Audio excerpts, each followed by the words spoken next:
Sekeres and Price for Saturday, June 27th, 2026. Special NHL Draft edition. And as always, a presentation of Bet365. The worst thing about hockey season is that at some point every year, it just ends.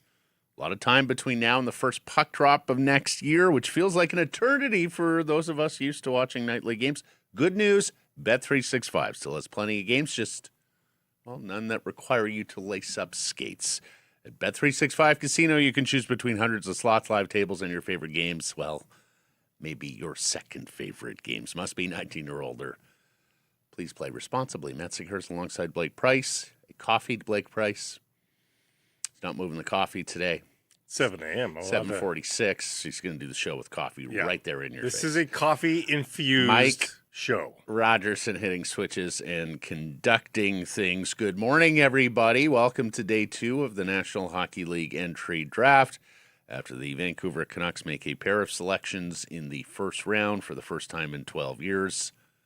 Caleb Malhotra, Manny's son, 3rd overall. Adam Novotny, a strapping Czech winger, 24th overall.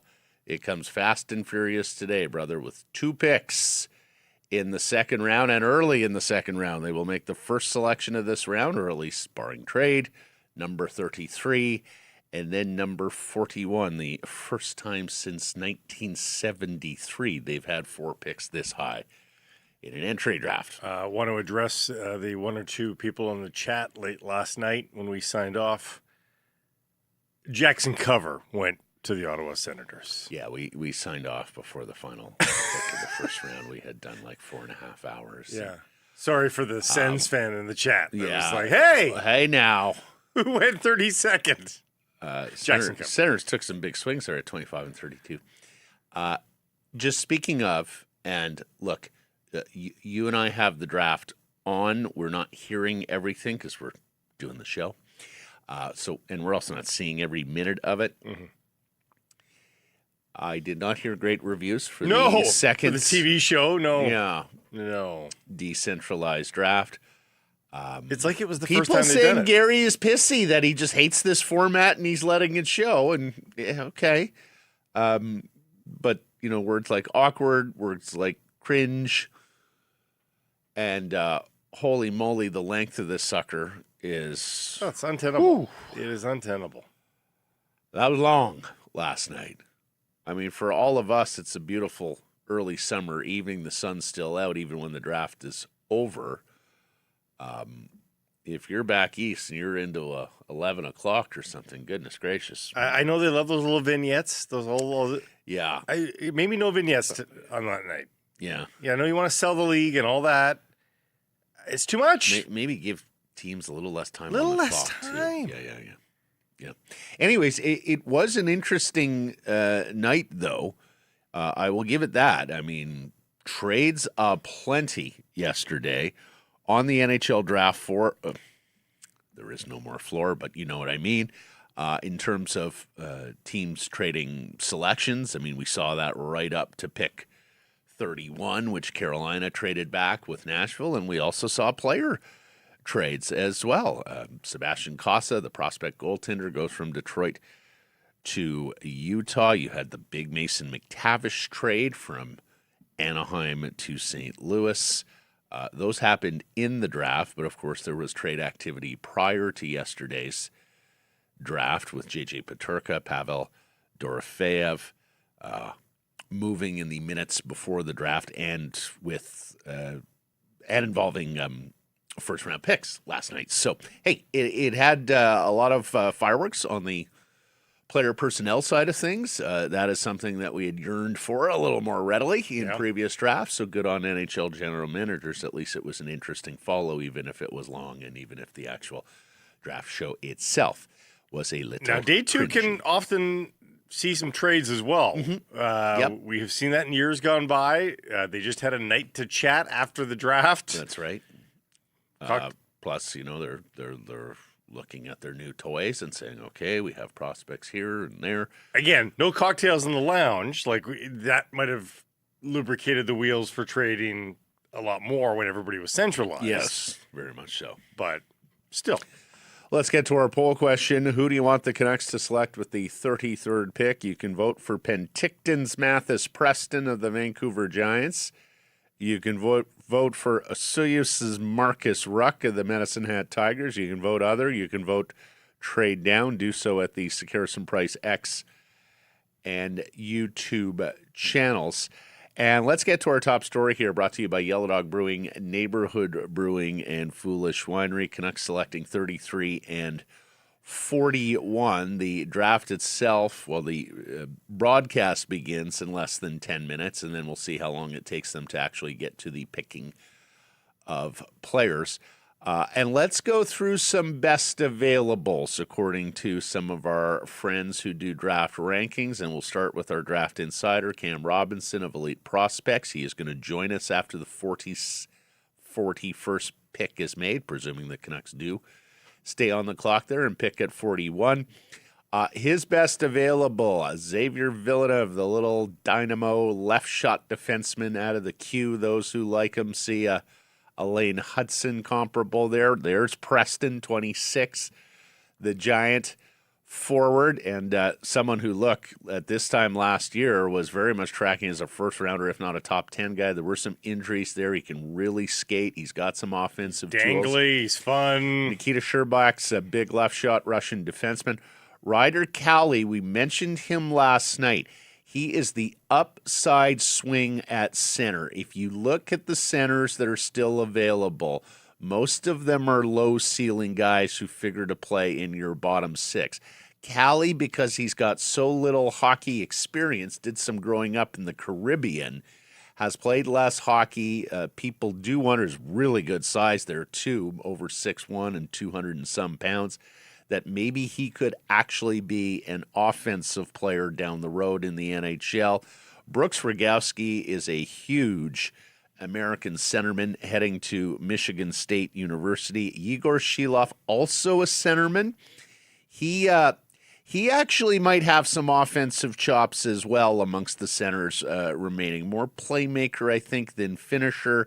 I think he's the type of guy who's going to have to play with skilled players if he's going to be a point producer.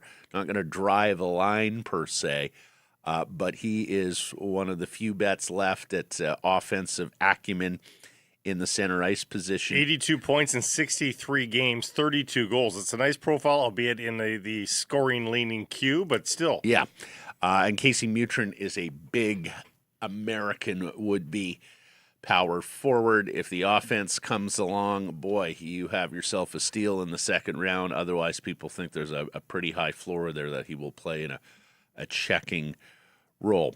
Let's move on to our buddy Steve Ellis. So Cam's going to join us after the 41st selection.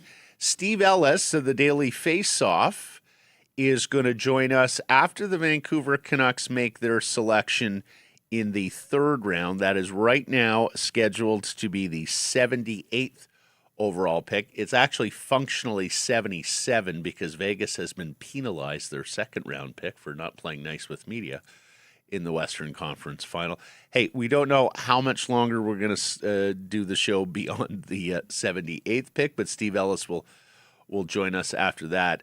Steve's best available right now is Preston, Marcus Ruck, Villeneuve, Shilov, Mutrin, Rogowski, Sherbakov. So everyone that really is on Cam's list as well, just maybe in a different order. Here's the Elite Prospects best available list according to their consensus board of all their scouts. They got Igor Shilov, best available, the 26th ranked player. Sherbakov, the Russian defenseman, 27. Rogowski at 29. Mutrin at 31. So they got 5 players that they had as first-round picks, if you went Linus Stern, who are still available. Rachel Krychak of ESPN, and really enjoyed having Rachel on the show earlier this month. She is one of the Xavier Villeneuve believers. She's got him ranked 15th overall at ESPN, and he's still on the board. She is also a Mathis Preston believer at 19th overall. And she loved to a degree, too. Yeah. I mean, she is also, and she mentioned this to us, that her model loves Ryan Rubrek, and this is a most interesting player because this is a player with size. This is a player who at this time last year, people were talking about as a top 5 pick. He had a very poor season at Niagara. There was a school of thought that just his age group had caught up to him physically a little bit. Anyways, that is definitely a high upside swing. Rubrek, some thought he could play center. She's got him listed as a winger. And you say he had a poor year. He had 58 points in 49 games. And you think that's not that bad. Well, it's just that it came off an 87 point in 64 game season. And so people just. I mean, that's extraordinary as a 16, 17-year-old in the Ontario Hockey League. So if he had improved upon that, we're and talking there about was some injury points. there this year. Like he did not play the full schedule. So that Adam Valentini's an interesting player. Some models really like him. He's a Canadian, but he's playing at the University of Michigan, and there's offensive ability there, even if he isn't the largest lad. And then here's Scott Wheeler of The Athletic, and bring Scott in because he actually has 3 players there as ranked as first rounders who we haven't discussed. The first one is the Norwegian winger, Niklas Aram Olsen, and he was much more liked earlier this draft season. And then William Hankinson, who draws some Matthias Oland comparisons. A big, sturdy, rough and tumble, unspectacular. I'm not sure he quite has Matty Oland's offensive ability, but many have him ranked higher than even 31, where Wheeler has him. And Tomáš Šrenko is a real nifty Slovakian center playmaker. Looked quite good at the World Juniors this past year. The other name I'll point on that list, Simas Ignatavicius, who is a Lithuanian winger with size. And there's also a school of thought that, hey, this guy obviously coming from a non-traditional hockey country like Ryder Cali, there may be more to offer there going forward. So there's a snapshot of the best available. And then there's Blake Price's pet project. And not only is it Blake Price's pet project, he looks skeptical, but it's Canucks fans' pet project as well. Let's bring up this tweet from Dustin Forbes, who works for the Lethbridge Hurricanes in the WHL, but a Canucks fan. Round 2 starts tomorrow. How about this? Pittsburgh trades 39 and 54 to Vancouver for 33, moves up to take Marcus Ruck to join Liam Ruck, which in and of itself is a great story. Vancouver gets an additional second for a team in rebuild mode. Win-win. As soon as Pittsburgh took Marcus Ruck, the winger, in the 20s, Blake said, okay, what's the price? Who's going to hold them ransom to take Liam Ruck, the brother? Could the Canucks be holding the Penguins ransom at 33rd? 39 and 54. That would be a very high price to move up 6 spots at the top of the second round. You look at the draft day trades up and down the board yesterday. But Vancouver's got the other half of the magical amulet. And to reunite the two pieces, to get the power of the forest, you need to make this trade. It's pretty simple. Come on, Pittsburgh. Like Rick Moranis and Sigourney Weaver in Ghostbusters. That's right. Are you the keymaster? It would be a steep price. Now, San Jose paid a pretty steep price to move up from 27 to 21 last night. They paid a second-round pick, 62nd overall, and a 4th. Granted, that was in the first round, though. So, 6 spots up in the first round to get to 21 is invariably going to cost you more than 6 spots up in the second round to get to 33. But who knows? Maybe there's some moving and shaking they could do with other picks. So there you go. We'll lay it out for you in terms of number 33 and number 44. All that's left now is the picking. Blake, Ryan Johnson saying yesterday after the draft that, hey, they have a good idea who they would like to take at 33, but they've got the night, of course, to sit down and give it just a let's be sure chat. And, of course, you have the night to sit there and field offers. And you do wonder, because Ryan Johnson spoke almost immediately following the first round last night. And if our experience at centralized drafts is any indicator going forward, typically the business of these NHL draft war rooms doesn't slow down as soon as the first round ends. Maybe they take a little bit of break, but they certainly reconvene and ask themselves, okay, who do we want in round 2? And what sort of trade possibilities, trade up, trade down, calls are we going to be fielding? And so you have to think that Ryan Johnson's phone has been busy with people interested in moving up to number 33, because it happens every year, basically happens in every draft where it's over multi-days, is the front office, the scouting staff sits down and says, oh my God, I can't believe that guy's still there. We had him rated at number 17. It's number 33. He's still there. What would it cost us to move up and get him? We should set the scene here a little bit too. I don't think that there's fans allowed here for rounds 2 through 7. Cam Robinson reporting that the fans aren't there. They've rejigged what it looks like. If you watched last night, all the players were on the couches in front of the stage. All the couches are gone. It's all just the fold-up chairs down in front. So all the family and players have moved down in to fill those chairs. I'm sorry that there's not fans allowed? I don't know. Like Cam Robinson says the couches are gone, ESPN is gone, the fans aren't here. Maybe he just means it's reduced, or maybe they're just like, Or is that where they're putting the players who are the draft-eligible players? Well, the draft-eligible players in the Mike, same do spot. you have this? The couches are just gone. Oh. And they've packed more players because there's more rounds, obviously, right? There's more players to accommodate here at this point. So, but it's down to business. I think basically what that tells me is they're just like they're going to try to grind out these rounds here a little bit quicker than obviously what you get in round 1. You get those reduced time slots anyway. But I don't know why you wouldn't invite fans though. Like it's an entertainment enterprise that you're running. It's maybe they have found it reliant on fans. I mean, is Gary trying to sabotage this? I this don't draft know. format? Is that what's going on here? Gary's like, it will look terrible for a year, but we'll get them back to a centralized draft if we just do You really think that he loves utmost to screw it up? I think Gary hates this format. I think Gary wants, because again, we've talked about it many times. It was unique. It was unique to hockey, and it added drama and intrigue to the draft. And it's a long night, and there's a lot of downtime.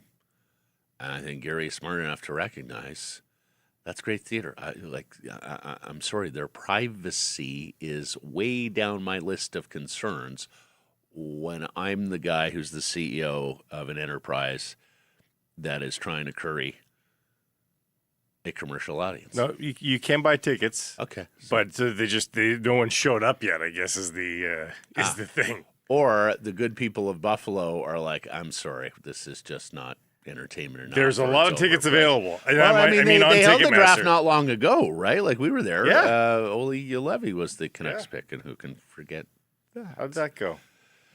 Yeah. Okay. Well, interesting.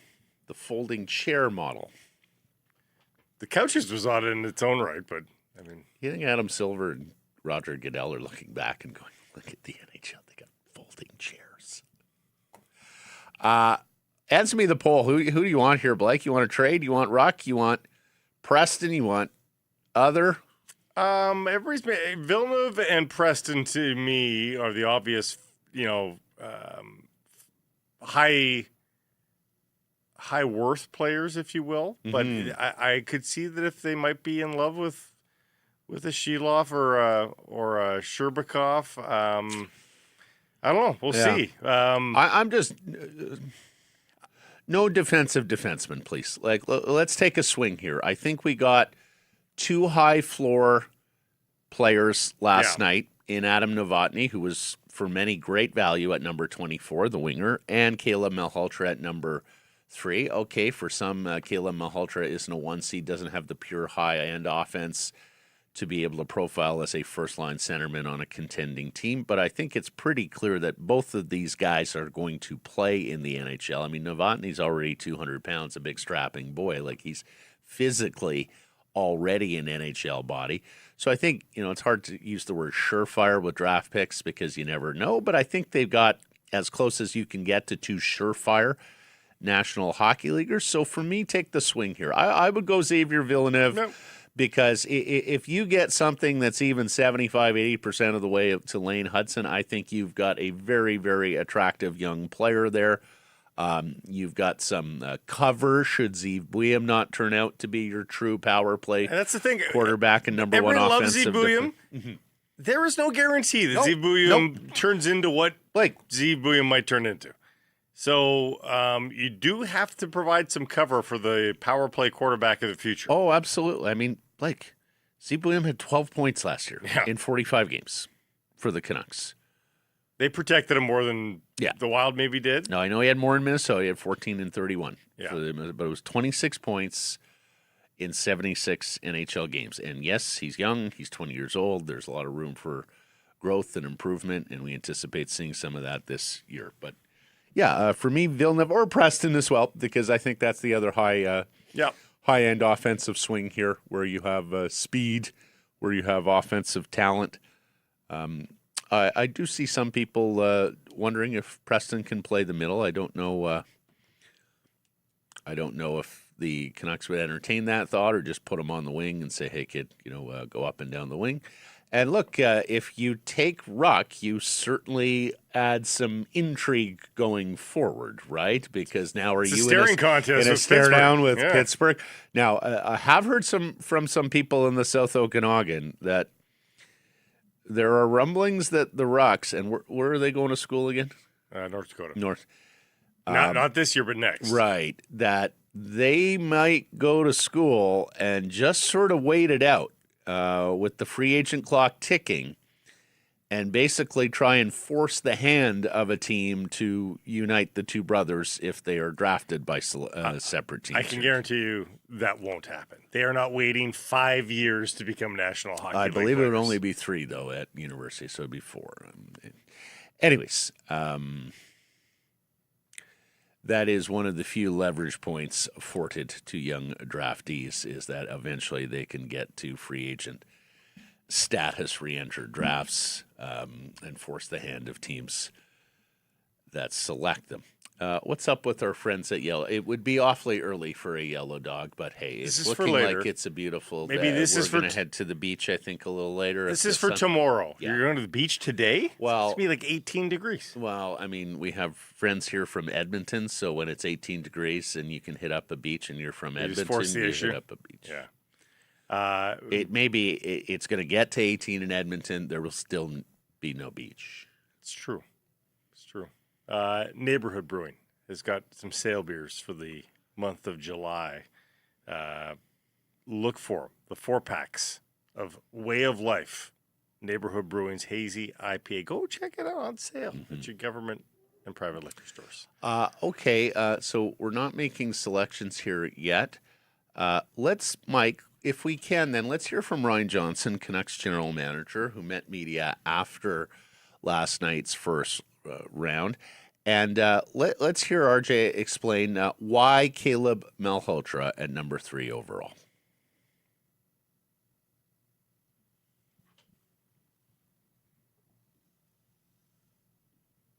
We didn't give Mike a lot of time. Well, he brings a bit of everything.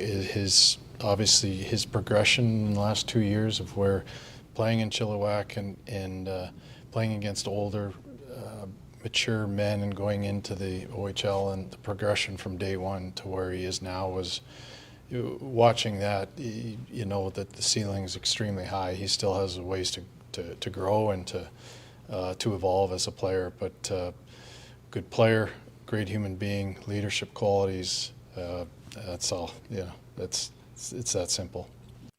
I want to pick up on the leadership qualities thing because people have been debating captaincy on this team. Mm-hmm. What do you do? Do you nominate a captain for the next 2-3 years, knowing that it'll be a while before before Caleb's here? Oh yes, come on. You don't He's 18 years old. Are you kidding me? He's not even 18.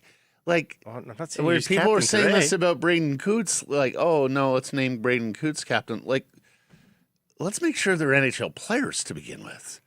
Like, I'm sorry, but I am not for the super young captain, Blake, unless you're talking about a player of a Connor McDavid level where you're easily the best player on the team. I mean, for me, let's get a little bit of life and NHL experience before we slap a C on them and call them captain. Are you kidding me?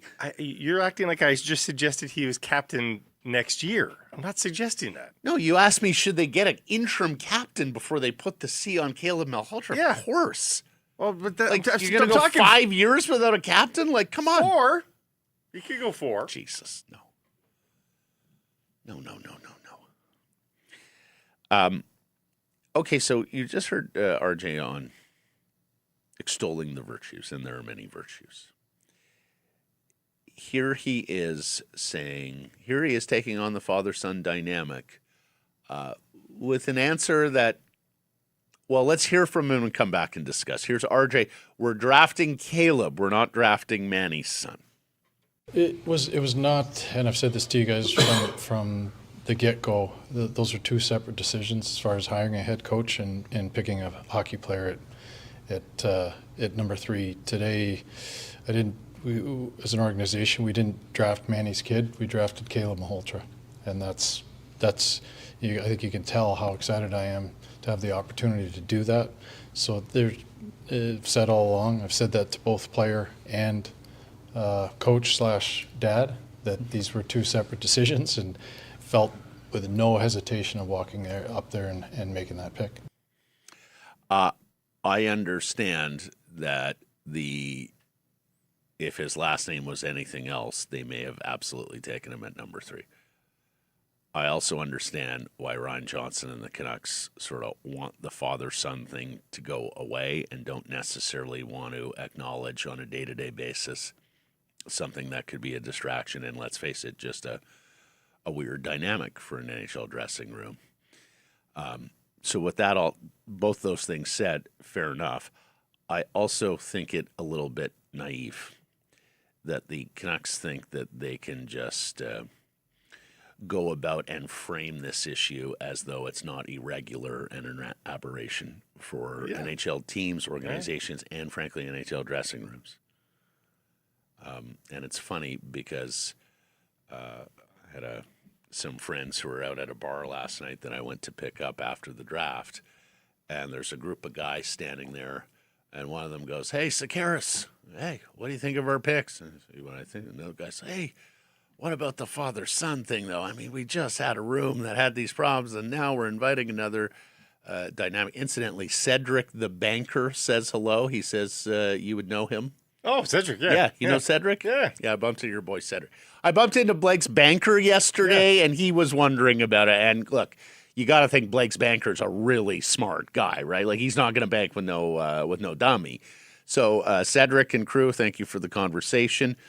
But I get it. Like, I think a lot of Canucks fans were sitting there last night going, love the player. That just makes me a little uneasy, given everything how noisy this room has been for so many years, and now we just have another situation in that room that is different than your average Bear. MD in the chat, you guys are making it a problem before it's a problem. No, and you know what? Here's the thing: it might not be a problem until it is.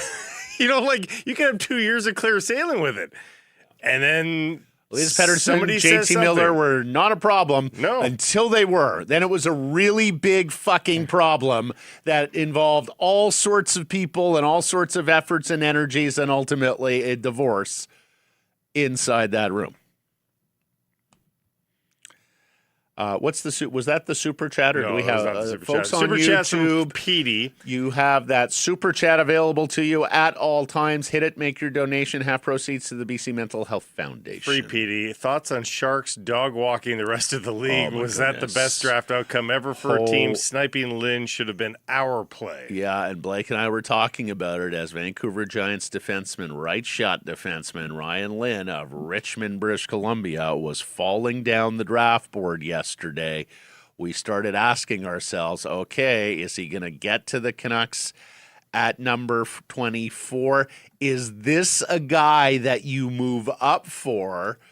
Because at some point he was the undeniable best player, best prospect available, and San Jose with just a masterclass in the pre-draft and then in the draft itself in terms of working the board, getting that 9th overall pick, Some of it's luck. which gave them the ability to take Ivar Stenberg at number 2 and fetch the defenseman number 9. They got big Keaton Verhoff, and then they doubled down with right shot defenseman, which was probably the number 1 organizational need for San Jose by moving up from 27 to 21. It's interesting because they held 20, they moved down to 27 to get Michael Kesselring from Buffalo, and then they jumped right back up to 21 to take Ryan Lynn with what was a pretty high trade cost. We talked about a 2nd and 4th to move up the 6 spots, but that's how they felt about Ryan Lynn.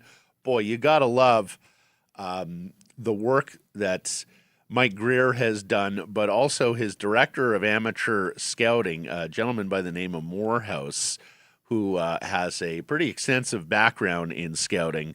Yeah, Chris Morehouse, he has worked for a number of NHL teams as director of amateur scouting. He's been Columbus's director of amateur scouting. He's been a director of scouting with the Rangers, and he's been on the job there in San Jose for 4 years. So good connectivity there in that Sharks front office as they pace their way through the rebuild. And let's face it, got to the eve of the playoffs last night. All right. I think Canucks have made a selection, Blake. Look at this. We moved lickety-split in the second round. Wow. Brooks Rogowski, the huge American center who is heading to Michigan State University, is the Canucks selection at 33 overall. So this is not a pick that they wind up trading. They go with a just absolute monster of a human being. He does play down the middle too, which Yeah. is interesting. Yeah, he's a Michigander. He is 6'7", and I'm gonna get the listed weight here from the combine because we like those the best. They're measured, they're true. So another forward, another center iceman, and just got a bit of a computer issue here. Okay, and so Rogowski measured in at the combine 6'7" and a quarter, 235 pounds. He is absolutely filling out that Vancouver Canucks sweater that they have put upon him as he walks. Does he get the stage, or does he just get the area beside the stage? No stage anymore.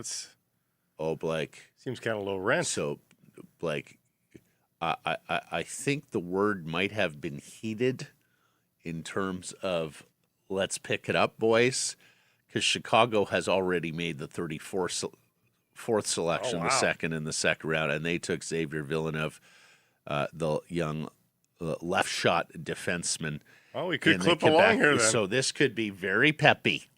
This could be very peppy on day 2. And you know what? Gary dropping the hammer saying, guys, TDL. Okay, we can't do this again, all right? We want to get up and out of here. After all, it's Buffalo. It's not like we're in Vegas this year. Let's move this thing along. So you can always play draft day correction and say, oh, they could have got so-and-so. But it's particularly interesting when you go a unique route and the team behind you goes chalk. And that's why I was talking about it was kind of nice last night that after they go Caleb Malhotra, the next 2 are kind of off the board in a bit of a surprise mini reaches, if you will, because that kicked all the chalk picks, reading Carroll's down the list, and the Canucks have got cover.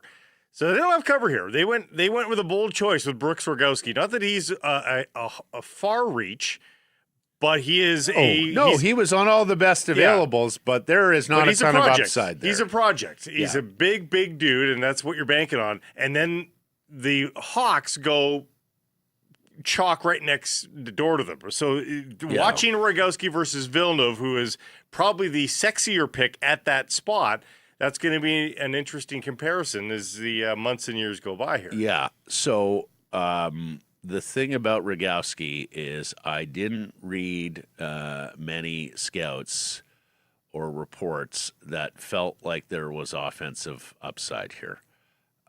Everything, and Cam Robinson will join us and Steve Ellis will join us with a more informed opinion than Blake and I. But pretty much everything I read about him is if you're drafting this guy, you're hoping he turns into a third-line center. He may not be anything more than a fourth-line center. But he does skate well for his size. He works hard, too. So, yeah, you may have just nailed that. I mean, the Canucks may have their three centers of the future here of 2-3-4, 1-2-4. Yeah, he just could be a punishing fourth-line center. That's good. But should they have swung bigger than that? Now, look, here's what I will say. You have drafted two centers already. Are you trying to backfill the position with as much volume as possible because you anticipate trading a center and you anticipate trading Elias Paterson? I would say yes to that if they had just drafted Sheilov there. If they draft Sheilov there, then that seems you think the different profile. The different profile is I don't get this pick. I honestly, and not to slam Brooks Rogowski, I just don't get. Like every write-up this is a third or fourth line center. Yeah. I haven't read one write-up that believes that there is the ceiling of a top six player here. And now I'm sure you could have looked at the Protas brothers and their scouting reports going into the draft, and they were middle round picks, and nobody believed in them being top of the lineup players, and they have, well, at least the one has turned into just that with the Washington Capitals. Rogowski was the fifth best player available, according to Cam Robinson, going into the day. But he had him ranked 30th overall, Blake, so he had him as a first-round selection. Rogowski was also the sixth-round player available by Stephen Ellis's list, and he also had him as a first-rounder. Part of that, remember, is a measure of do they play NHL games? I think Brooks Rogowski plays NHL games. With his size, I think he plays NHL games. The question is, how important is he when you play him? And I don't get the feeling he's going to be that important. So we have screeched to a halt after those first two. Well, because we have a trade, Blake, it looks as though the Chicago Blackhawks, who just made the selection at 34, are back here on the clock, having acquired pick 35. And getting it from New Jersey. Right. New Jersey was, oh my God, Blake. This pick has gone through. Yeah. Chicago. The fifth owner. It's Chicago's indigenous pick. They have reacquired it, I believe. Chicago, New York, Rangers, Utah, Calgary, Jersey, now back to Chicago. That is where this pick has routed. Went on walkabout. I'll be dead. It sure did. Mm-hmm. And if I'm not mistaken, Chicago sent Jersey 37, so I don't think this is a very big move up for them. And they have taken Ryan Rubrick, so they have taken the huge swing on the OHL forward that we talked about earlier in the show, 6'3", 210. This point last year, he's a top 5 pick. This point last year, people are talking about him vying to be one of the first forwards, if not one of the first centers off the board.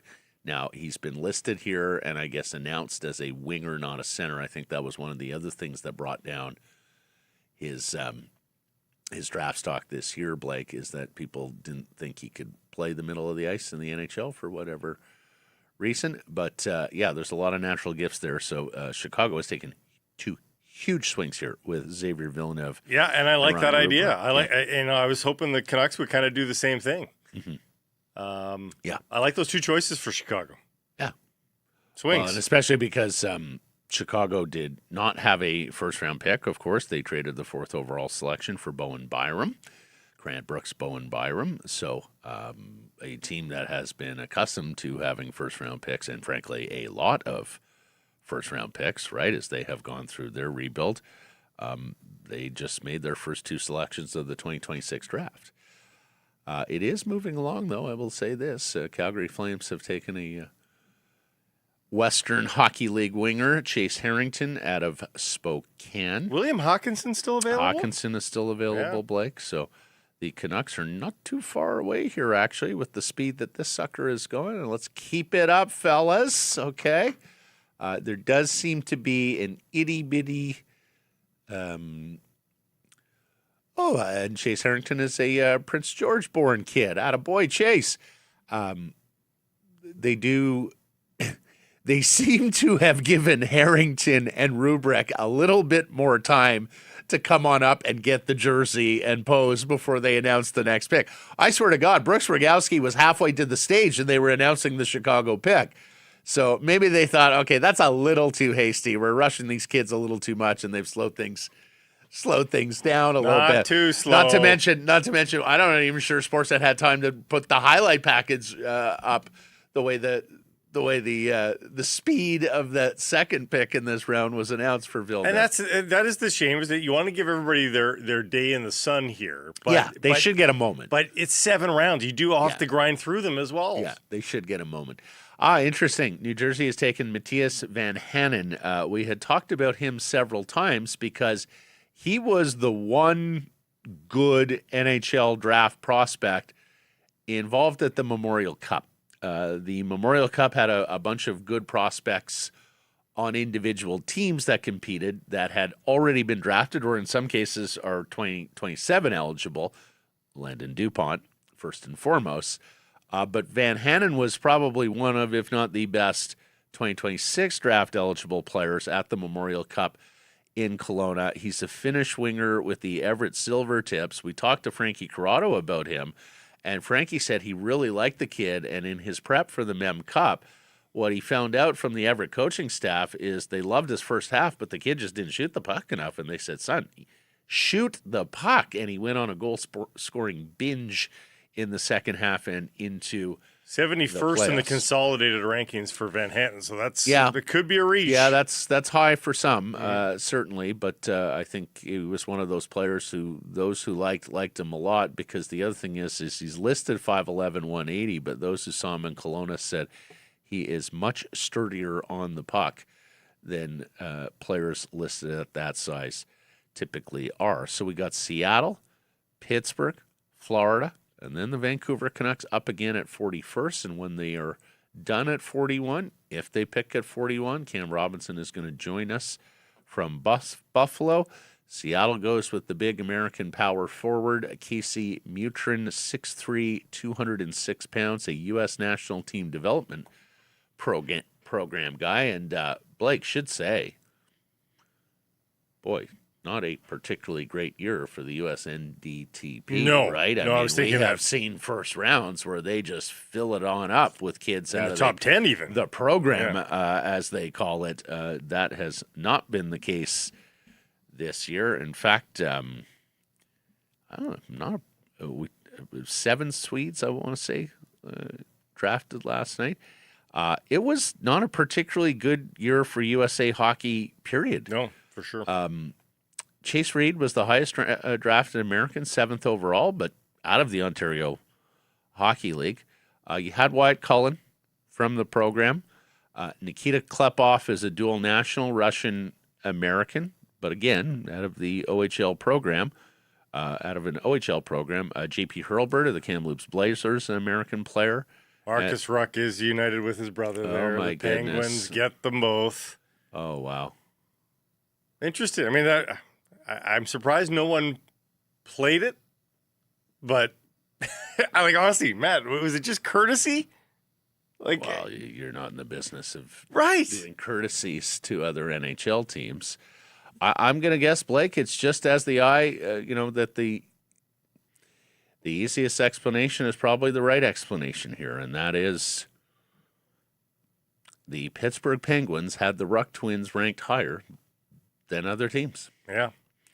And that teams just went line of stern down their board today, and nobody had Marcus Ruck as the best available. And you're signing yourself up for a headache if you want to draft Marcus Ruck in the interim and then, put Pittsburgh over a barrel. It's an item on the to-do list, and I guess no GM wanted to take that on. Well, and we talked about it last night that Kyle Dubas is a data and analytics-driven general manager. There is not a particularly big sample size with identical twins, but the sample size you do have is pretty damn good, huh? A couple thousand points, Hall of Famers. It's a worthwhile experiment for somebody. Yeah, I think so. So the Soyuz twins, Marcus and Liam Ruck, are going to the Pittsburgh Penguins.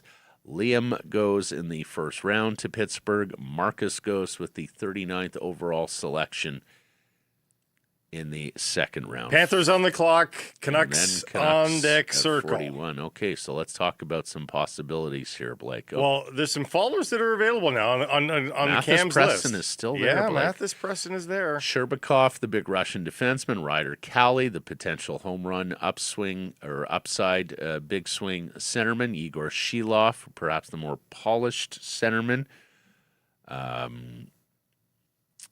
Can you imagine if they go 4 William centermen? Hackinson, who is the big Swedish defenseman. Do you care if they go 4 centermen? Nope. I am A-OK taking more and more And centermen. Florida went off the board. Well, a little bit. Simas Ignatavicius is a Lithuanian, 6'3", 200 pounds, a right shot. I know that there were some teams that were quite interested in the athletic tools here, that think that this is a premium athlete who just needs more NHL and hockey experience. I believe he played in the Swiss League this year, Blake, against men, which is, needless to say, a little bit different path for draft-eligible players, particularly non-Swiss players. So that we have seen examples. Okay, Canucks are on the board here, and it looks like they made a selection quickly. So here we go. Canucks at 41. Is it 4 straight centers? Oh, I must say, nice suit on the young man. He's gone green. Whoever it is has picked Nicholas Aram Olsen, the Norwegian. There you go.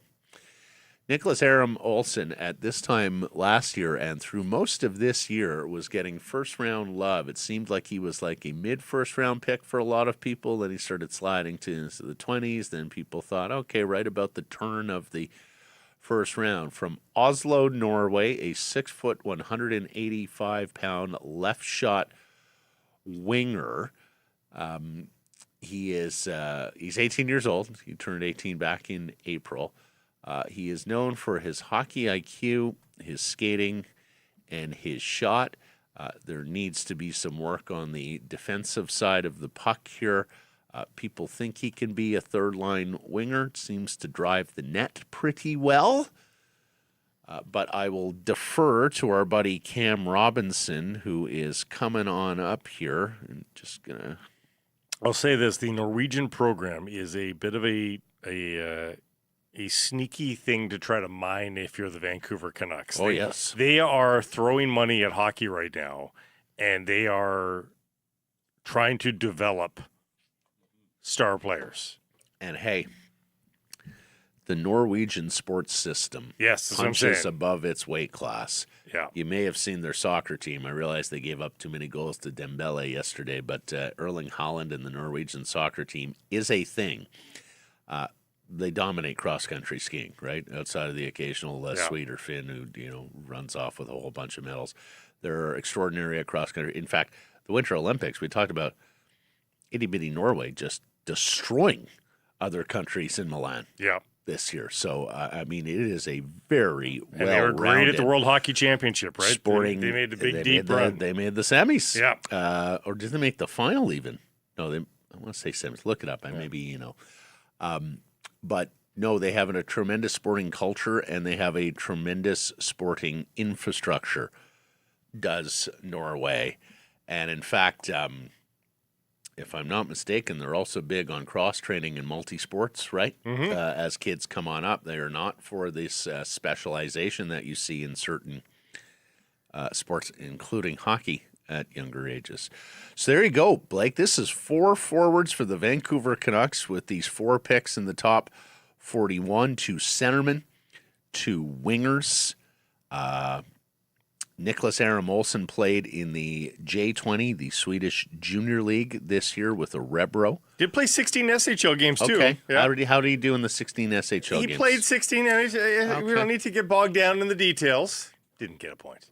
But I would guess that they moonlight him a little bit in the SHL again this year. So. I would think that he's going SHL this year. But, who knows? I mean, if I'm not mistaken, he would be AHL eligible. Yes, he would be, yeah. Mm-hmm. Is that a better spot for him? You certainly get to dictate usage a little bit more if he does move over, of course. He is 18 years of age. He's an April birthday, so he's only recently 18. That would seem like a big jump, considering he wasn't a full-time SHLer. Do you try to find an Allsvenskan spot for him? Maybe that's a better spot for him. We'll see what Cam thinks. All right. Here's Cam Robinson, the director of everything at Elite Prospects, our NHL Draft Insider again this year, who joins us from Buffalo. It would appear he has found that nice quiet spot that we spoke to him last night. Thank you for that, Mr. Robinson. All right, we got a couple of picks to discuss here, so let's start with Brooks Rogowski, the massive American center the Canucks took at 33rd overall.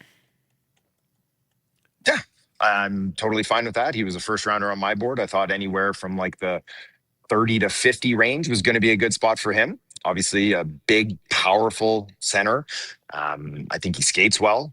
I think he has good defensive habits. I think he's a load to handle along the wall and at the net front. He can win some draws. He's just limited offensively. So, you're looking at him as a projected bottom 6 guy, realistically probably like a 4C, but, there's enough upside there to hope for a 3C too as he walks by. I mean, he's a big boy. Because he skates well enough, does that, like, if you tell the Canucks fans they drafted a probable 4C, they're not going to feel too excited about that. Why could they be excited about this particular bottom 6 center? Like I mentioned, so the physical profile, the defensive habits that he has, the length that he has. So he has NHL traits, right? And then he has skating to go with it. And so when you can skate, now you can match up against good players too, right? If you are a big player who can't keep up, then you're going to be in big trouble, right? So I do think that there's certainly NHL upside here. It wasn't, you look at a couple of the picks that were taken after him, Xavier Villeneuve and things like that, where Ryan Rubrick, where it's like, you can't teach what they have, but they also have some serious red flags too. So it's like, if they don't break right, they're not NHLers. Yeah. Rogowski's going to Michigan State, Cam. Holy cow, it seems like so many players drafted are going to Michigan State. What's your forecast in terms of ice time and availability that are going to be available to him next year in East Lansing, Michigan? Yeah, not a ton. That's a national championship quality team right there. And so, he'll be coming in and playing down the lineup for sure. But there's going to be some good players that are going to be playing down the lineup there that he's going to be playing with. Like a kid like Mason West, who went in the first round last year, is likely to be also, down in the bottom 6, but potentially even as like a 13th forward. Yeah. Are we talking 2 years away from being 2 years away here with Rogowski, or because he has got such fantastic size and moves pretty well that, and look, you're probably not sitting there going, oh, let's see him develop offense in the AHL. Like, if you just don't think that there's an offensive player, or is it possible that we could see him as a Vancouver Canuck earlier because of the size speed combo? I mean, that certainly opens up the possibility for it. But I would say that, he's going to take each step. He's going to play 2 years at Michigan State, maybe 3, come out, then he'll get his feet wet in the American League probably, and then have to make that transition. So, 2 away from being 2 away is probably realistic. But like you mentioned, the size skating combination does offer an opportunity if a spot opens up, or if he comes to a camp and he really shows out. And, he's a tough customer too, right? And so adding that physicality to a team, maybe they're looking for it at that moment, and maybe he can slip in as like a 21-year-old. Does he play with snarl, Cam? Like, is he a mean guy with at that size? He certainly has that in him. I wouldn't, he's not a pugilist. I wouldn't say he's not running around out there, but he is hard, and he'll push back and he'll push first as well too. Yeah, I think that's going to have to become more a part of his game as well too. Is that he's going to have to lean into that because he's going to have that physical advantage. So if you're not producing offense, you're going to be killing penalties and you're going to be taking defensive zone draws, and you're going to hopefully be making life difficult on the opponents.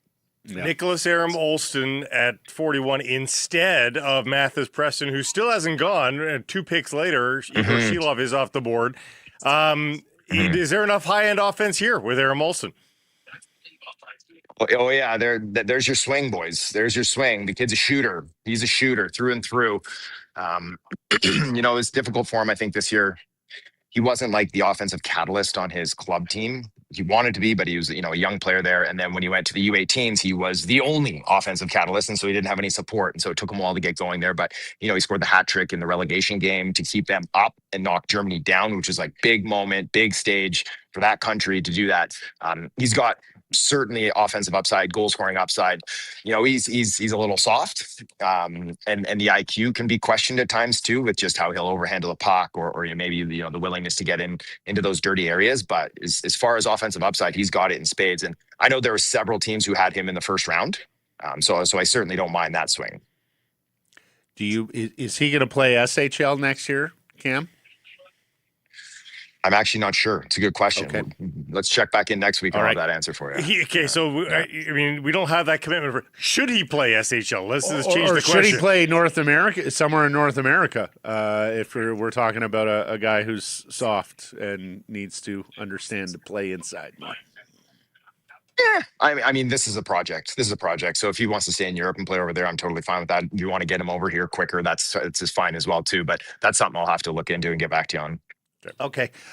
We talked to you after the Caleb Malhotra pick. We did not speak to you after the Adam Novotny pick, but we did see your tweet.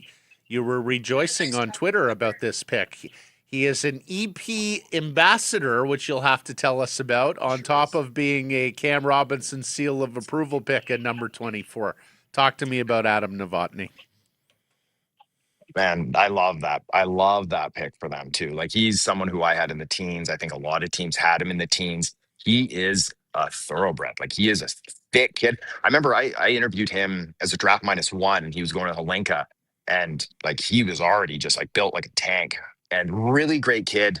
This was before he was an ambassador. An ambassador means like that, we support him and like we give him a bunch of gear and we pump him up and he reps our brand. And we have a few of those kids too. Like we have the Ackland brothers, and it's a really cool project that we do. And we're starting to build it more and more and getting these high-end players to be ambassadors for us. But that's not why I like the pick. I like the pick because this is like a playoff performer type of kid, even though he didn't have a great playoffs in Peterborough this year, which might have been the reason that he dipped down a little bit. But heavy winger, great release. Great details to his game, like really great details internationally, playing in the O. Like he makes plays. He's in the right spots defensively, and like as just like a person, like just the biggest smile on his face all the time. He's just having a great time, no matter when you run into him. So I think if you look at the picks, especially the first 3, it's like these are hard players to play against. These are playoff perform type players, and I like that. The Czechs at the international level start to play with some edge now. I've noticed, especially at the World Junior levels. Is he one of those guys that can get a little bit edgy? 100%. So I was just talking to Shane Malloy, who's about 15 feet away from me. So I'll give him credit for this one. He said, and he told Novotny this last night, that it reminds him of Jamie Langenbrunner. And I was like, ooh, I love that comparable. Both Peterborough Pete's just by coincidence too. No, he's a very talented player, I think, and he definitely has that physical edge to his game. Again, you're not going to expect him to throw hands. No. Or be like a stick guy, but he's proactive physically, and he'll get into it, and he's certainly not afraid of the interior of the ice. Jamie Langenbrunner was a winning player. You won games when you had Jamie Langenbrunner in the whether it was Dallas or whether it was New Jersey. He was one of those guys who helped you win games and playoff games. So I love that comparison. Okay, we're pick 46 and still an awful long way from the Canucks' next selection in the 3rd round. But could you see someone fall? Give me a name to track here, Cam Robinson, before we get to pick 78. Who's this guy on your board? Is it Bilecki? Yeah. Alexander Bilecki. You seem to like him way more than others. Alexander Bilecki, Bilecki. You have him 37th. Who is this? Yeah. Yeah, he's a really interesting defenseman. He didn't get a ton of minutes there, playing on a championship team, but he started to pick it up, and like he's mobile, he's adaptable. Like I think he's measured at 6'2", and like he's a good skater. Like I think he checks a lot of boxes. I'm a little surprised that more teams aren't interested in him. I think that we're going to see this as one of these players now that takes a big step in his draft +1. Is he going to be there for Vancouver in the third? Like, who knows? I actually don't even know who went like last 5 picks because I've been hanging out with you guys, but can't see the board. Right. Well, we can tell you the other kid that we watched at the Mem Cup, Liam Lefebvre, the Chicoutimi forward, the right shot overager, just went to L.A. at 46 overall. Sherbakov went to Jersey at 44. Igor Shilov to Colorado at 43. Red Wings. Calgary took the first goaltender, like the big Czech kid, Tobias Treball. Treball. Yeah. Yeah, Is that how you name it? Yeah, we heard he would. Yeah. No yeah, William he might have been able Hawkinson. to sneak in early. Yeah, no Matthews Preston. no William Hawkinson. Well, what's the matter with the Hawk? What's the matter with Preston? Why are they falling? Although Wings on the clock, they've been noted to take Swedish defensemen before. We'll see if they once or Cali twice. Hey, yeah, no. Yeah, guys like Hawkinson and even like Mads Gudmundsson, another Swedish D. They're projectable in their defensive habits, and Hawkinson is mobile, and I'm not shocked that they're not gone yet. Matthias Preston's an interesting one just because so skilled and like had that early ignition there where it's like he's going to be a first, he could be like a high first. And I think that when you see that kind of disappointing season, we've talked about it, right? Teams love a riser. They're a little turned off for a faller too. So I wonder if that's just, part and they're looking at it and it's like, yeah, we could take the swing on this kid's upside, but it's like, or we could go with this player who we feel a little more confident with, or this other upside bet who had a good finish to the end of his year. Last question. We saw your tweet about the setup today. They have removed the couches. ESPN is not televising it. And there are like rows of folding chairs, like we're at a high school gymnasium or something in front of the stage. Night. Not to mention, like you said, no fans. Like, boy, did you? No, there's like 500 people here, maybe. Really? Yeah. It's pretty sparse. Yeah. I mean, that's day 2 though, right? Like you guys have been here for the draft. Day 2 is half the media is gone. The fans aren't here, and it's. But with the teams here, it obviously just has another. It's right there, you lose something when you're not decentralized. Right? Oh, you lose a ton. The experience the entire week, like people who have been to these and worked these when it was the old centralized version versus the people that are here now for like the first time. Like everybody's just like, you don't even know. This is a shadow of what it once was. Right. Well, and look, here's the thing, Cam. We're the wrong guys to ask because we were doing our show. We're not hearing anything on the television broadcast, and we're missing a lot visually as well. I realize you're not experiencing it from television, but many people yesterday were like, oh, cringe, awkward, bad format, too damn long. Like, what were your perception? I know you're a worker bee and this is your Christmas, but like, were you taking it in at all going, oh, this doesn't seem like a very good TV show? Like, did that strike you at all yesterday? No, I wouldn't say that. It was I was running everywhere, and it wasn't like last year was so awkward with like the trying to Skype in with the teams and the technical difficulties and like seriously cringe stuff.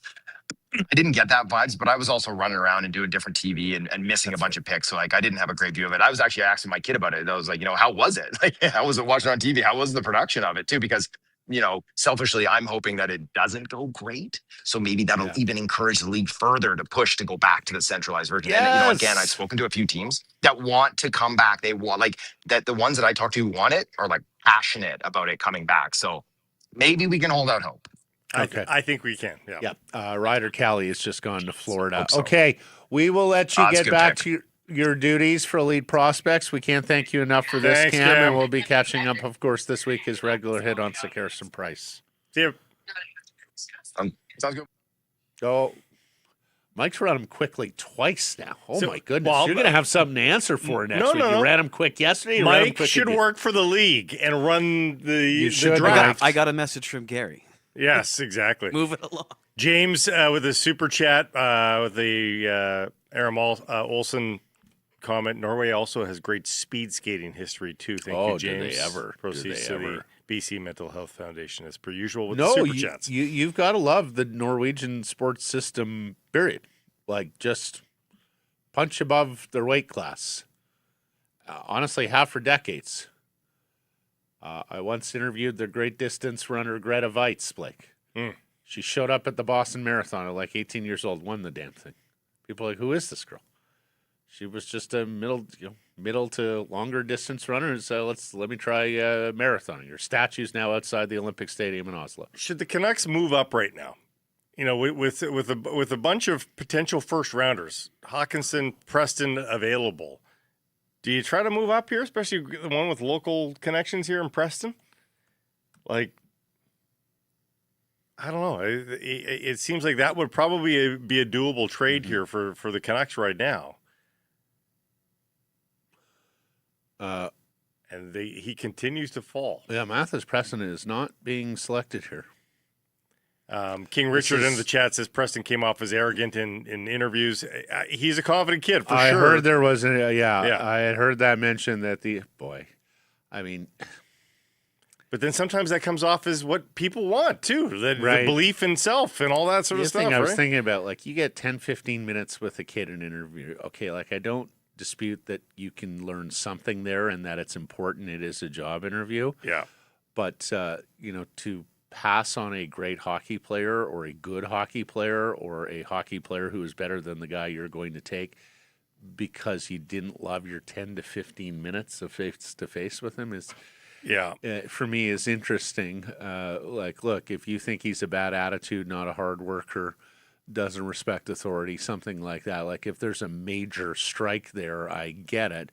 But if he just did an interview, wasn't quite the personality of others, then.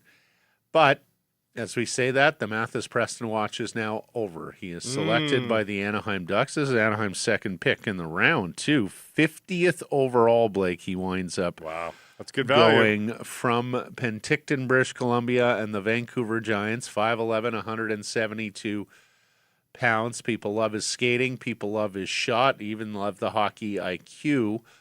The question is, if he's not an NHL scorer, is he an NHL player? We talked about it yesterday. He's got a little bit of that Jonathan Lekramaki question around him. Is there a B game there that translates to the NHL if he's not in a scoring role?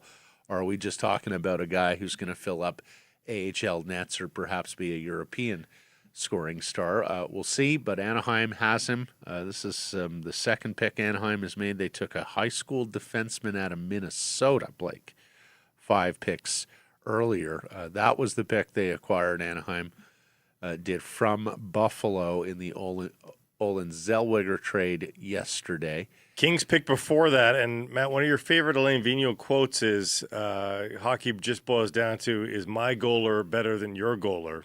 The Kings now have an actual goaler. They have a goaler. Adam Goaler, a Slovakian. Yes, a right shot Slovakian defenseman. And the other guy you were tracking, Blake, William Hackinson, the 6'4" Swedish left shot defenseman, has just gone to the Carolina Hurricanes. Such a Carolina pick. At 51. It's great value for Carolina. They moved back down into this spot, Carolina did, because that's what Carolina does.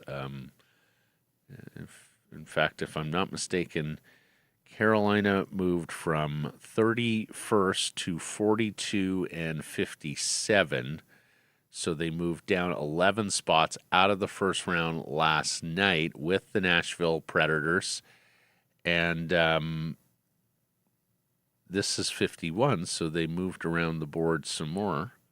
There are no precipitous fallers at this point. They traded with Calgary. They moved down to this pick with Calgary, and they took Hackinson. Many had him as a first round. Actually, they're listing Hackinson at 6'5", 217.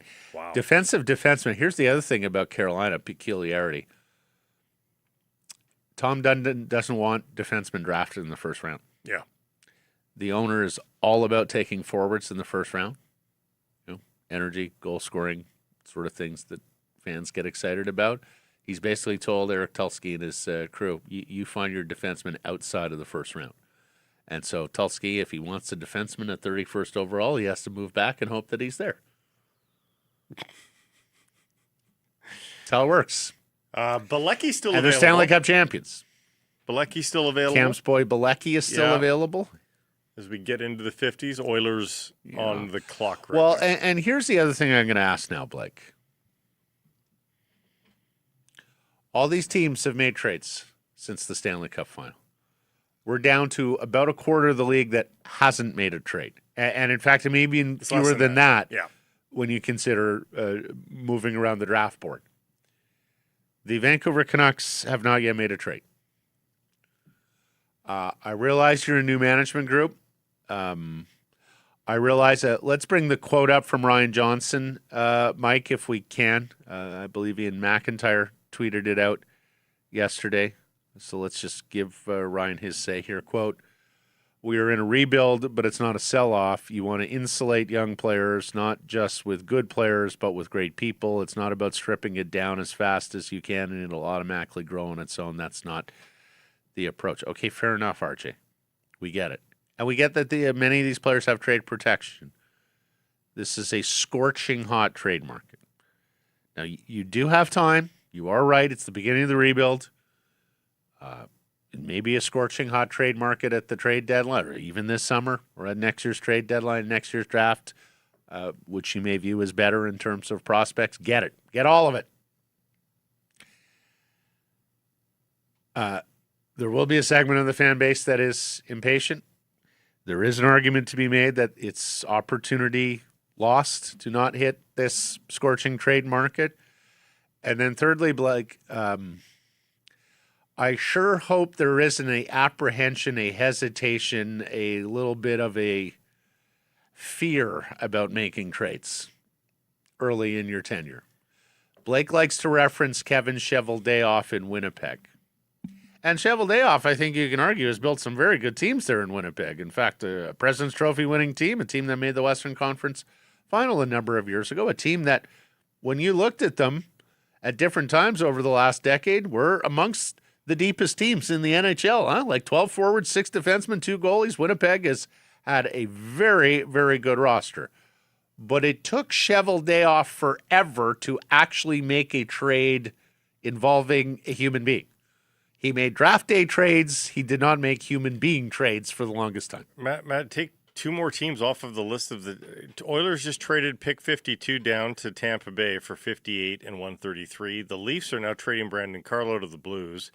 More things are happening. Brandon Carlo's moving. Okay, here we go. More things are happening here, and will the Canucks have news coming out of this draft? Yeah, they will, because they've drafted a bunch of players, and they hope to see some of them blossom into full-time National Hockey League players. But Matt, the rest of the league is playing chess right now.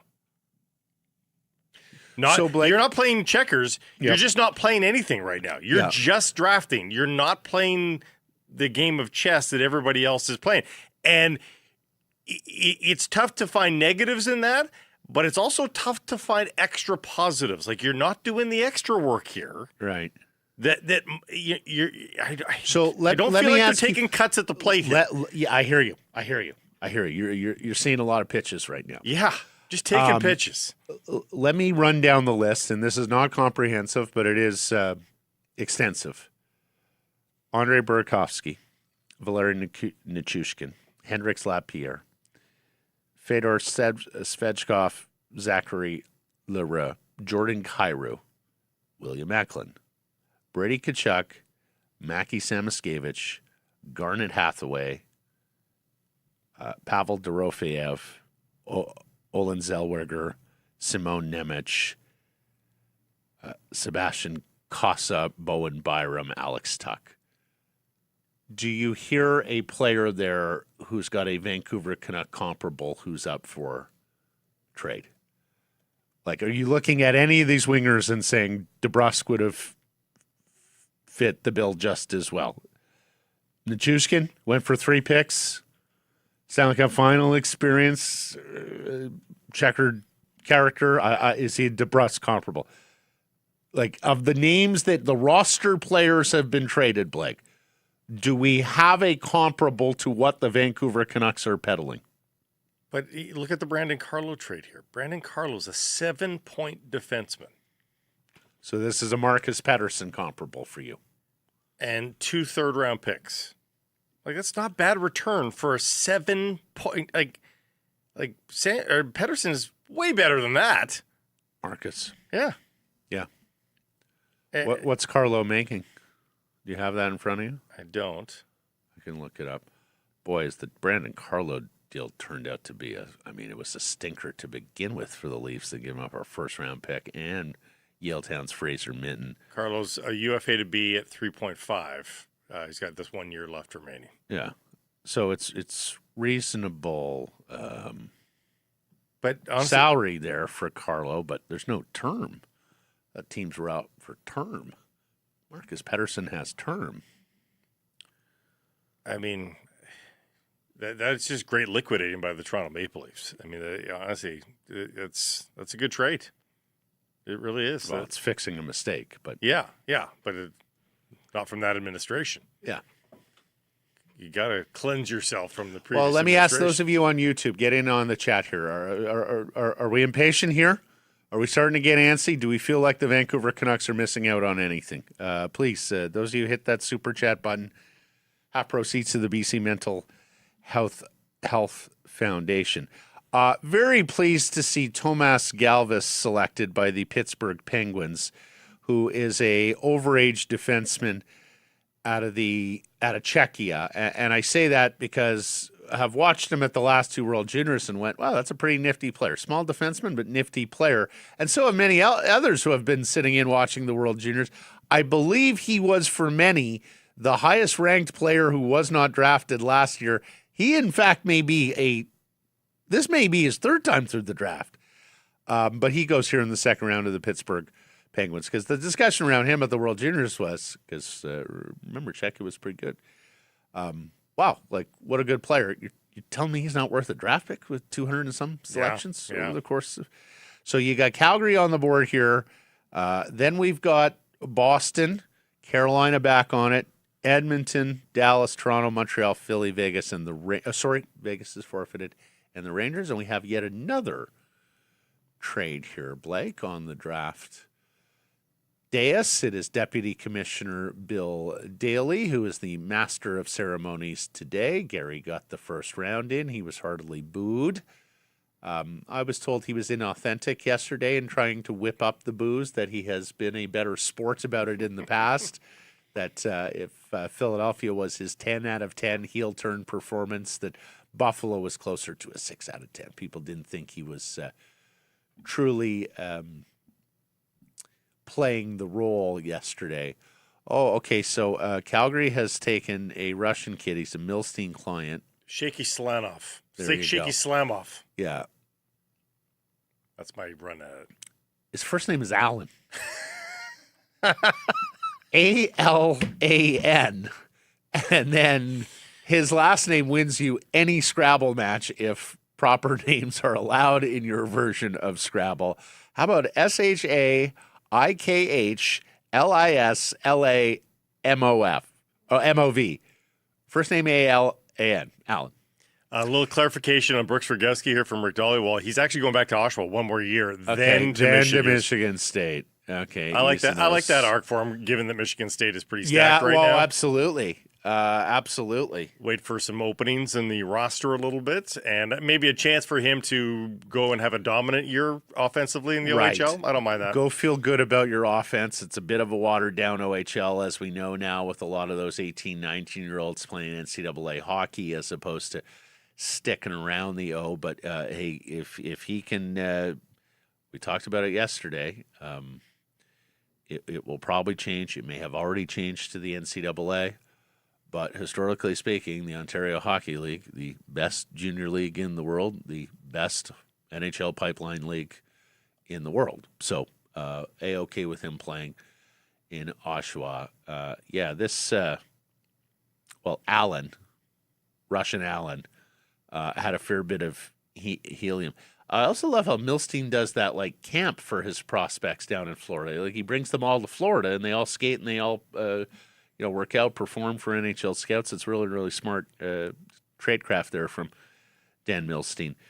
So Calgary, and we talked about it yesterday, Calgary has just an obscene amount of draft picks. I mean, it's crazy. And Calgary's traded draft picks out for Simone Nemec and still has draft picks. They took Prince George's Chase Harrington earlier in this round. Then they took the big goaltender at a Youngstown, a Czech goalie playing his first goalie selected as it so happens. And Calgary made another selection in the second round. At one point, they had more picks than they knew what to do with, so they've actually even traded up here and started using some of that draft capital. We have another goalie who's gone, Yuri Ivanov, yes. He's out of the Russian juniors. We've had 3 goalies go. 2 goalies go. Second round, oftentimes you see goalies. Of course, the Canucks took Medvedev last year in the second round. Everybody's very excited about him. Athletic Russian goalie. Boy, the Russians are pumping out goalies these days, huh? And the Russians are still getting drafted, which is interesting. Everybody seems to see a thawing of double IHF relations, much to the chagrin of the Central European and Eastern European nations, of course, who want to make sure that those restrictions are still on the Russian Federation. But you get the feeling the IHF is loosening its grip on that situation. So. Yeah. We'll see. I have a feeling we may see Russia in international competition before the war is officially ended. Which will not go well with some of the other nations. No, although it does seem like Ukraine is punching above its weight class in the war, from what I read. Yeah. I'm no expert there. Jeff Paterson is going to join us after the end of this round. We're sort of hanging around here to say, okay, Canucks, are you going to acquire another second-round pick? There's 7 of them left in the round. So Jeff's going to join us at the end of the round. We will have Stephen Ellis in the third round after the Canucks selection to get his 2 cents on the Canucks' entire draft class, the Daily Faceoff draft expert, because we missed Stephen last night. So all of that is coming up on Sekeres and Price. This is going to be so unreal for Vancouver, Blake. I'm picturing the city absolutely packed, the bars packed, jerseys throughout the town, and watching soccer matches all day long. The city is going to have such a cool vibe during the FIFA World Cup 2026. Now, I know both of us have traveled to sporting events before for work and for fun, and I know we agree that it is just a different experience when you're in a part of town, in a home that gives you the real flavor of the city. And that's why we prefer staying in homes on Airbnb.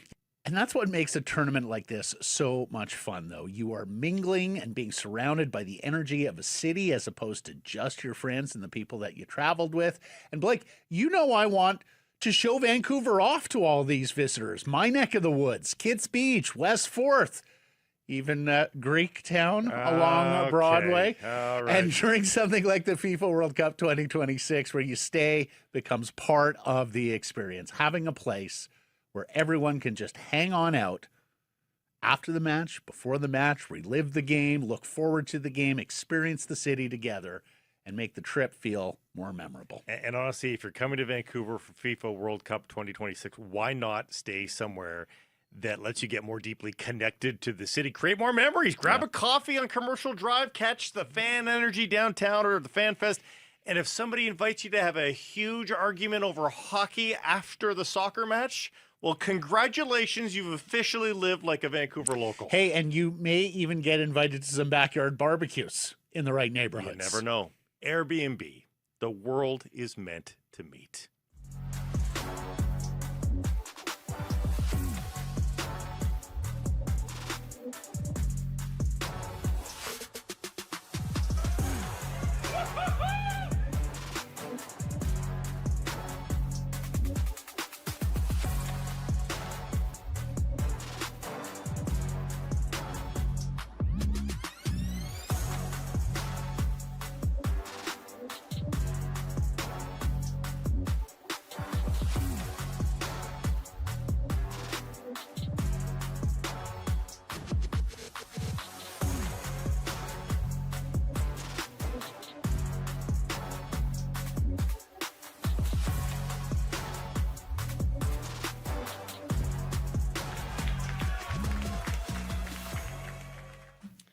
And there are some of the scenes at Greta for those of you on visual platforms. Sekeres and Price, our special Day 2 NHL Draft edition here on a Saturday morning. Good morning, Vancouver. The Canucks have already made a couple of picks. We will get to them in a second, but telling you we're a presentation of Bet365. And the worst thing about hockey season is that at some point every year it ends. There's lots of time between now and the first puck drop next year. It's going to feel like an eternity for those of you accustomed to watching hockey nightly. The good news, Bet365 has plenty of games, just none that require lacing up your skates. Bet365 Casino.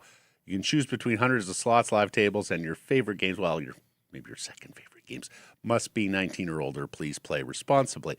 Jeff Paterson is going to join us here at the end of the second round. Stephen Ellis going to join us after the Canucks make their selection in the third round at pick number 78.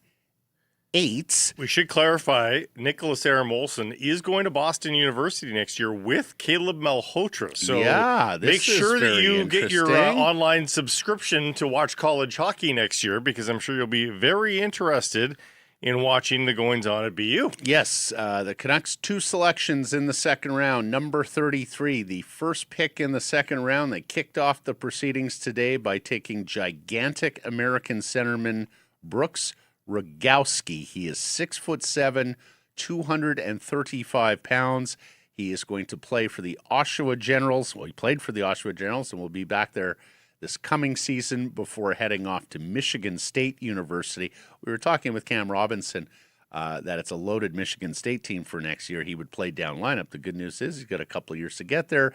And then Nicholas Aram-Olsson, who's a Norwegian who played in the Swedish Junior League this past season, did dip toe in the Swedish Professional League, but mostly in the Junior League, and is now, as Blake said, headed to Boston University. It's quite possible that they play on the same line together. Like Aram-Olsson could be the winger for Caleb Malhotra. The other big stories here from round 2 of the NHL draft: the Pittsburgh Penguins have united the Ruck twins from Osoyoos, British Columbia, identical twins who led the WHL in scoring this past year, with Willie Desjardins' Medicine Hat Tigers.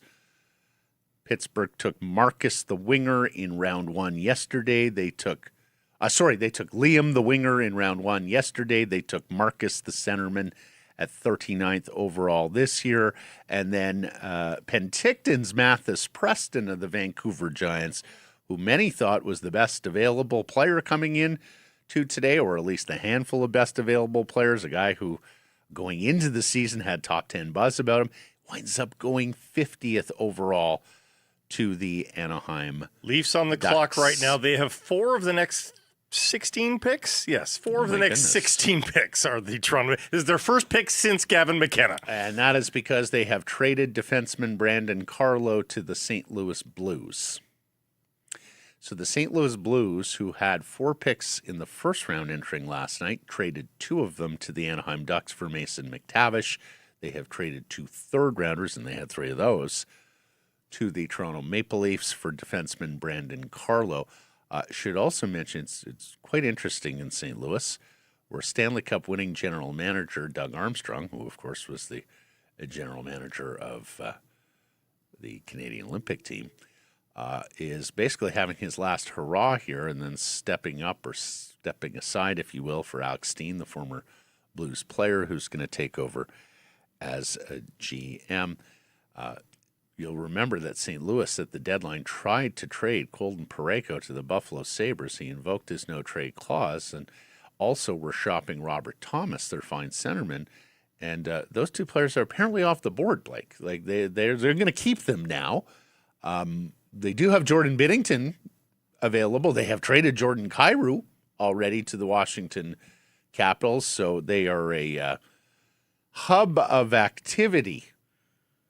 The St. Louis Blues are, as they go through a managerial change and as they pepper this draft board with picks, and many of whom now have been used to acquire. Alex Bilecki, finally off the board here. Well, Cam liked him more than most. Alexander Bilecki, a Canadian defenseman from the Kitchener Rangers, the Memorial Cup team, of course, champion Kitchener Rangers, goes 60th overall to the Leafs. So there are, there's only 3 selections left in this round because Vegas has forfeited the 63rd overall selection for, violating NHL media policy during the Western Conference final under former coach John Tortorella. Be really nice if the Canucks still had the 65th pick. You know? Yeah, 65 is better than 78. And well, it'd be nice if they had both. Is more my point. Like again, this is where the inactivity. You know, like what does it take to get an extra third-round pick, an extra second-round pick? Like, why haven't the Canucks been able to consummate anything here on draft day? It's peculiar, very, very silent from the Canucks. Do you think Ryan Johnson is gun shy? Like, do you think he wants his first trade to be a clear win? And I see in the chat people still defending this and just being like, because Blake, there's a good case to be made to defend it. You have time. You're at the beginning of the rebuild. Teams have to meet your price. And there's trade protection with virtually every player they would peddle outside of Thatcher Demko, but teams obviously. Matt, I don't even mean just the liquidation of the veterans. O'Connor. I don't even mean the liquidation it of the wasn't going veterans. to be a liquidation. I don't even mean that.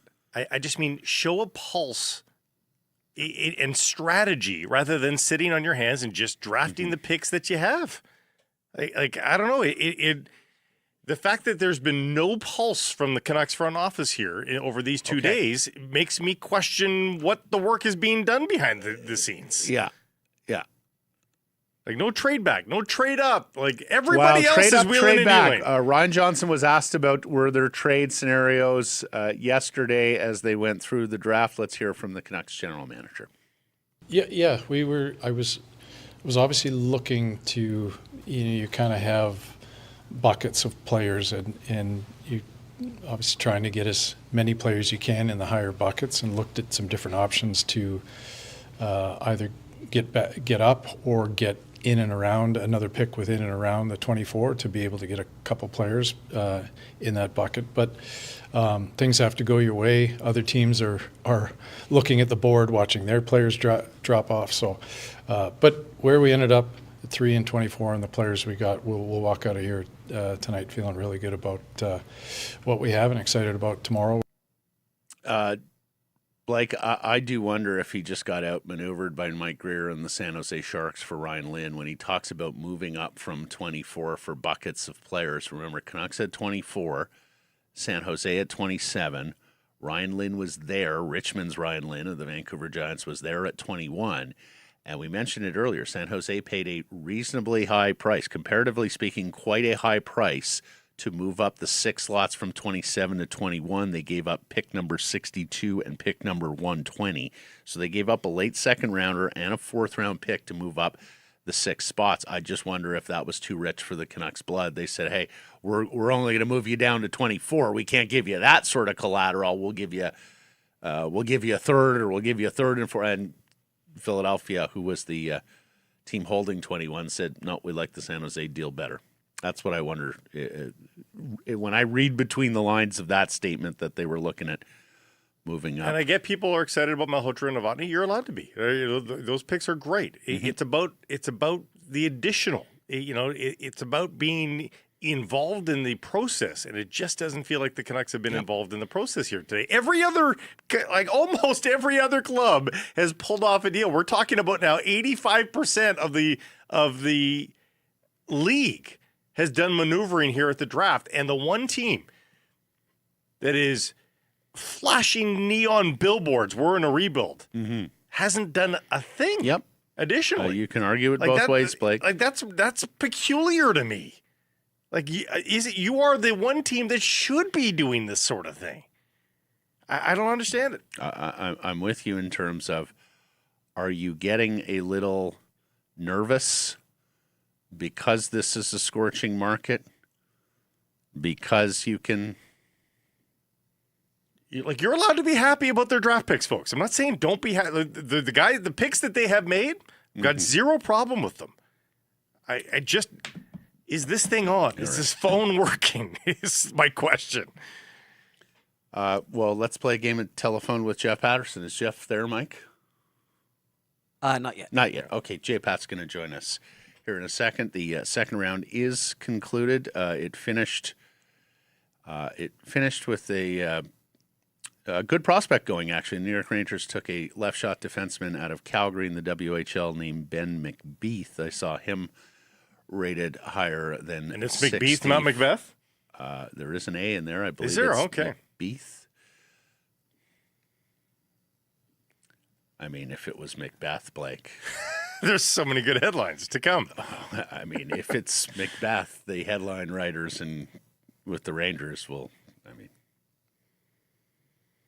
Yeah. It writes itself. It does. For the, you hope he makes the NHL because you just have every single famous line from the play available to you for the eternity of his playing career with your team. So the third round is now. I think you can still use it. It's still visually, it still works. Yeah. So the third round is now underway. The Calgary Flames are on the clock, but of course, this pick would have been the Vancouver Canucks selection, first pick in round 3. It is the Vancouver Giant that goes to the Calgary Flames, and it is that familiar last name for the Flames, Joe Aginla.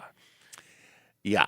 And this is the pick that Calgary got from the Canucks in the November 2023 trade for Nikita Zadorov. You may remember that the Calgary Flames got Nikita Zadorov for a fifth round pick in 2024, and this third round pick in 2026. And they've taken Jerome's son, Tej Aginla's brother. Tej Aginla, great prospect with the Kelowna Rockets and the Utah Mammoth. Okay, here's Jeff Paterson, our Canucks reporter, the host of Rink Wide Vancouver, who worked the post-draft media availability last night of Ryan Johnson, and will be taking in Todd Harvey, the director of amateur scouting, a little later at Rogers Arena once draft day is done. Good morning, Jeff. How are we? Yeah, doing all right. Nice work by you guys last night. There is so much interest, obviously, in the draft, and certainly with where the Canucks are and the picks that they held. And so I was sort of inside the bubble there last night down at Rogers Arena in the watch party, but was checking in from time to time on what you guys were up to. And again, here up and at it early this morning. There's so much to process always, every year. And I'll be the first to admit that my focus is on the NHL team at the NHL level. I am not a prospects expert by any means, but I'm like most that try to read as much as I can, consume as much as I can. I certainly have people in the business that I trust a little bit more than others, and so I rely on them heavily when it comes to the actual scouting reports for all of these players that are selected over the 2 days. All right, so Jeff's not going to tell us what he thinks of Caleb Malhotra's work on the Brantford penalty killing unit, but he may be able to answer your question. This guy beside me is getting very anxious, Jeff, about the lack of trades from the Vancouver Canucks. You had the tweet out yesterday that I believe it was at the time 21 of the 32 teams in the NHL had completed a trade. This is before the draft even started. In the last week, completed a trade in the last week. Since the Stanley Cup final, we saw more teams get involved in trade activity as the draft went along, and the Canucks remain one of the few who have not conducted a trade since the end of the Cup final. Blake's anxious. He thinks it is a scorching hot market. He's a little bit worried what's going on. You talk to me. What do you think? Canucks have not yet made a trade. Where's your patience or impatience level? Yeah, I'm beyond impatient, and I don't know if I'm at panic level, but there were a couple of things that come into play here for me. One is that at some point, Ryan Johnson just has to pull the trigger. He's got to make the first trade. Whatever it looks like, I don't know if there's nerves on his part, if he's fearing regret. But when all the other kids on the playground are getting involved, at some point here, part of your job is to move this rebuild ahead. And I know he has said repeatedly it's not a race and that they've got their plan and he's going to be patient and everything else. But until I see him conduct that first trade, I'm going to wonder, is there something that's holding him back here? Because, the ground is obviously fertile, has been for a while. It was dizzying this week. And then even last night, I say on the draft floor, but none of the GMs are actually there. But you know where I'm going.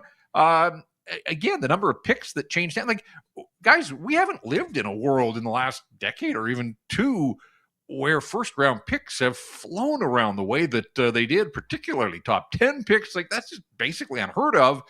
So, yeah, his colleagues were ripe to get in the game here, and for whatever reason, the Canucks on the sideline. I think you played that clip from last night. I was just logging in, where he talked about buckets and trying to do some things, and I'll take him at face value there. But bottom line is, Ryan Johnson's trade record is...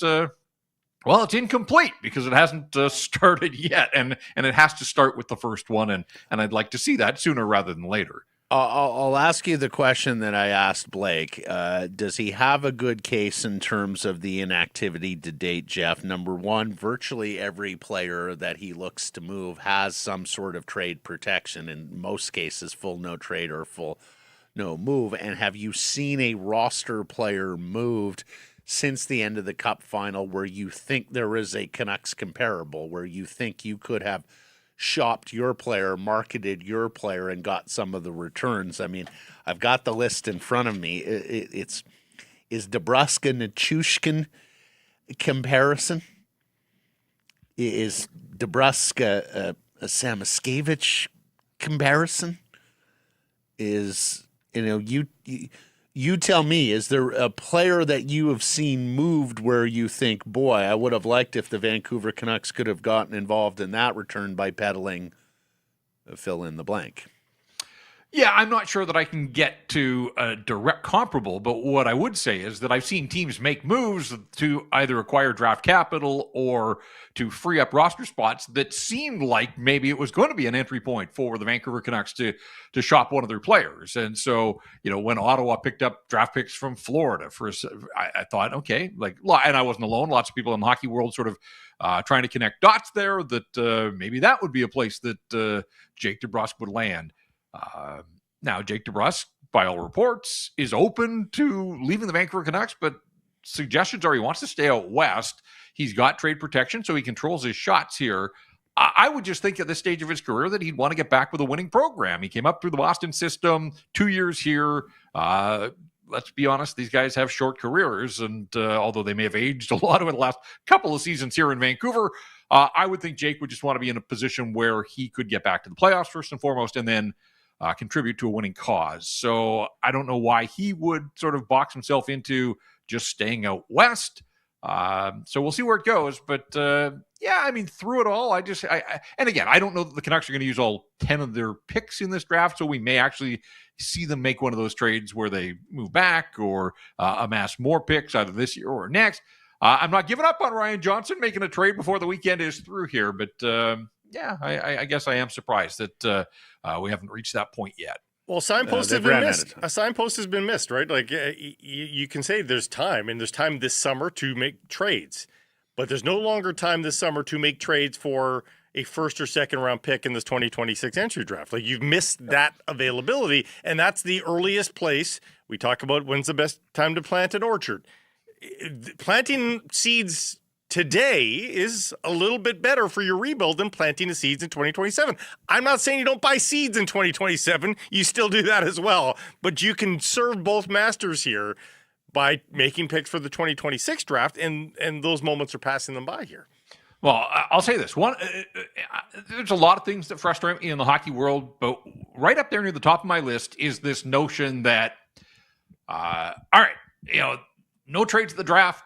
All right, we'll wait a week and we'll see who doesn't get their plan A in free agency. And then, we get to July 4th and still no trades. And then it's, we'll wait closer to the start of the season when teams get a little anxious and want to address needs. And then that comes along and no trades. And maybe they're better off waiting until the trade deadline. That's when their players will. And it's just this vicious cycle. And we've seen the Canucks go through it so many times. So I'm sort of with you. Like, yesterday would have been the best time. Today, well, it becomes the best time now at some point here. And Ryan Johnson was on the record this week saying, he has no interest in bringing back the same roster that finished dead last.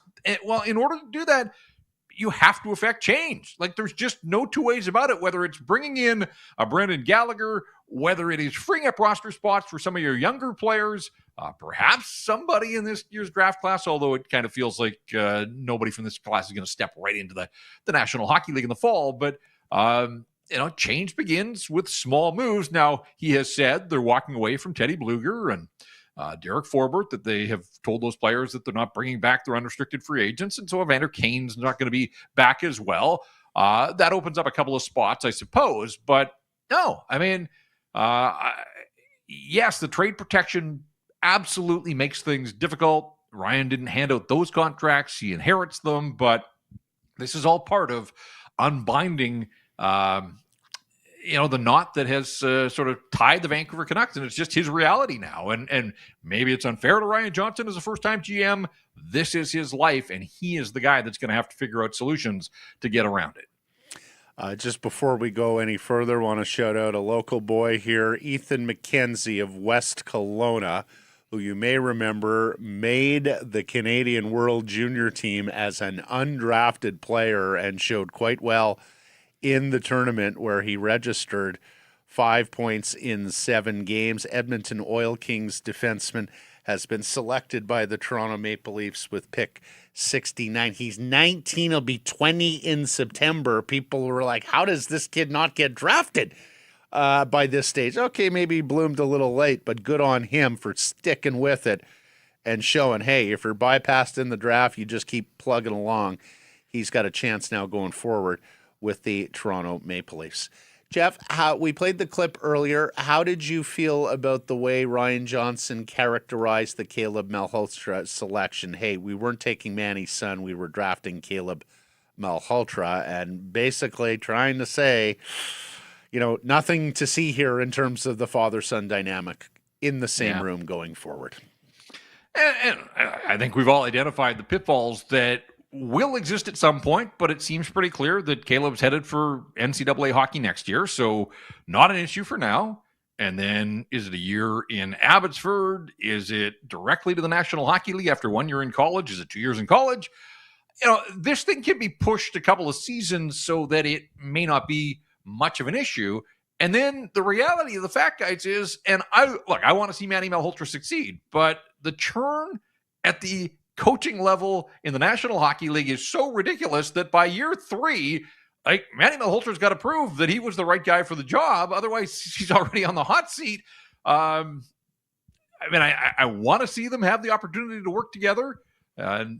Please don't think that I'm trying to run Manny out of work before he's coached a game at the National Hockey League level. But it is just the reality of the fact that he's already on the clock. That's just the way this works.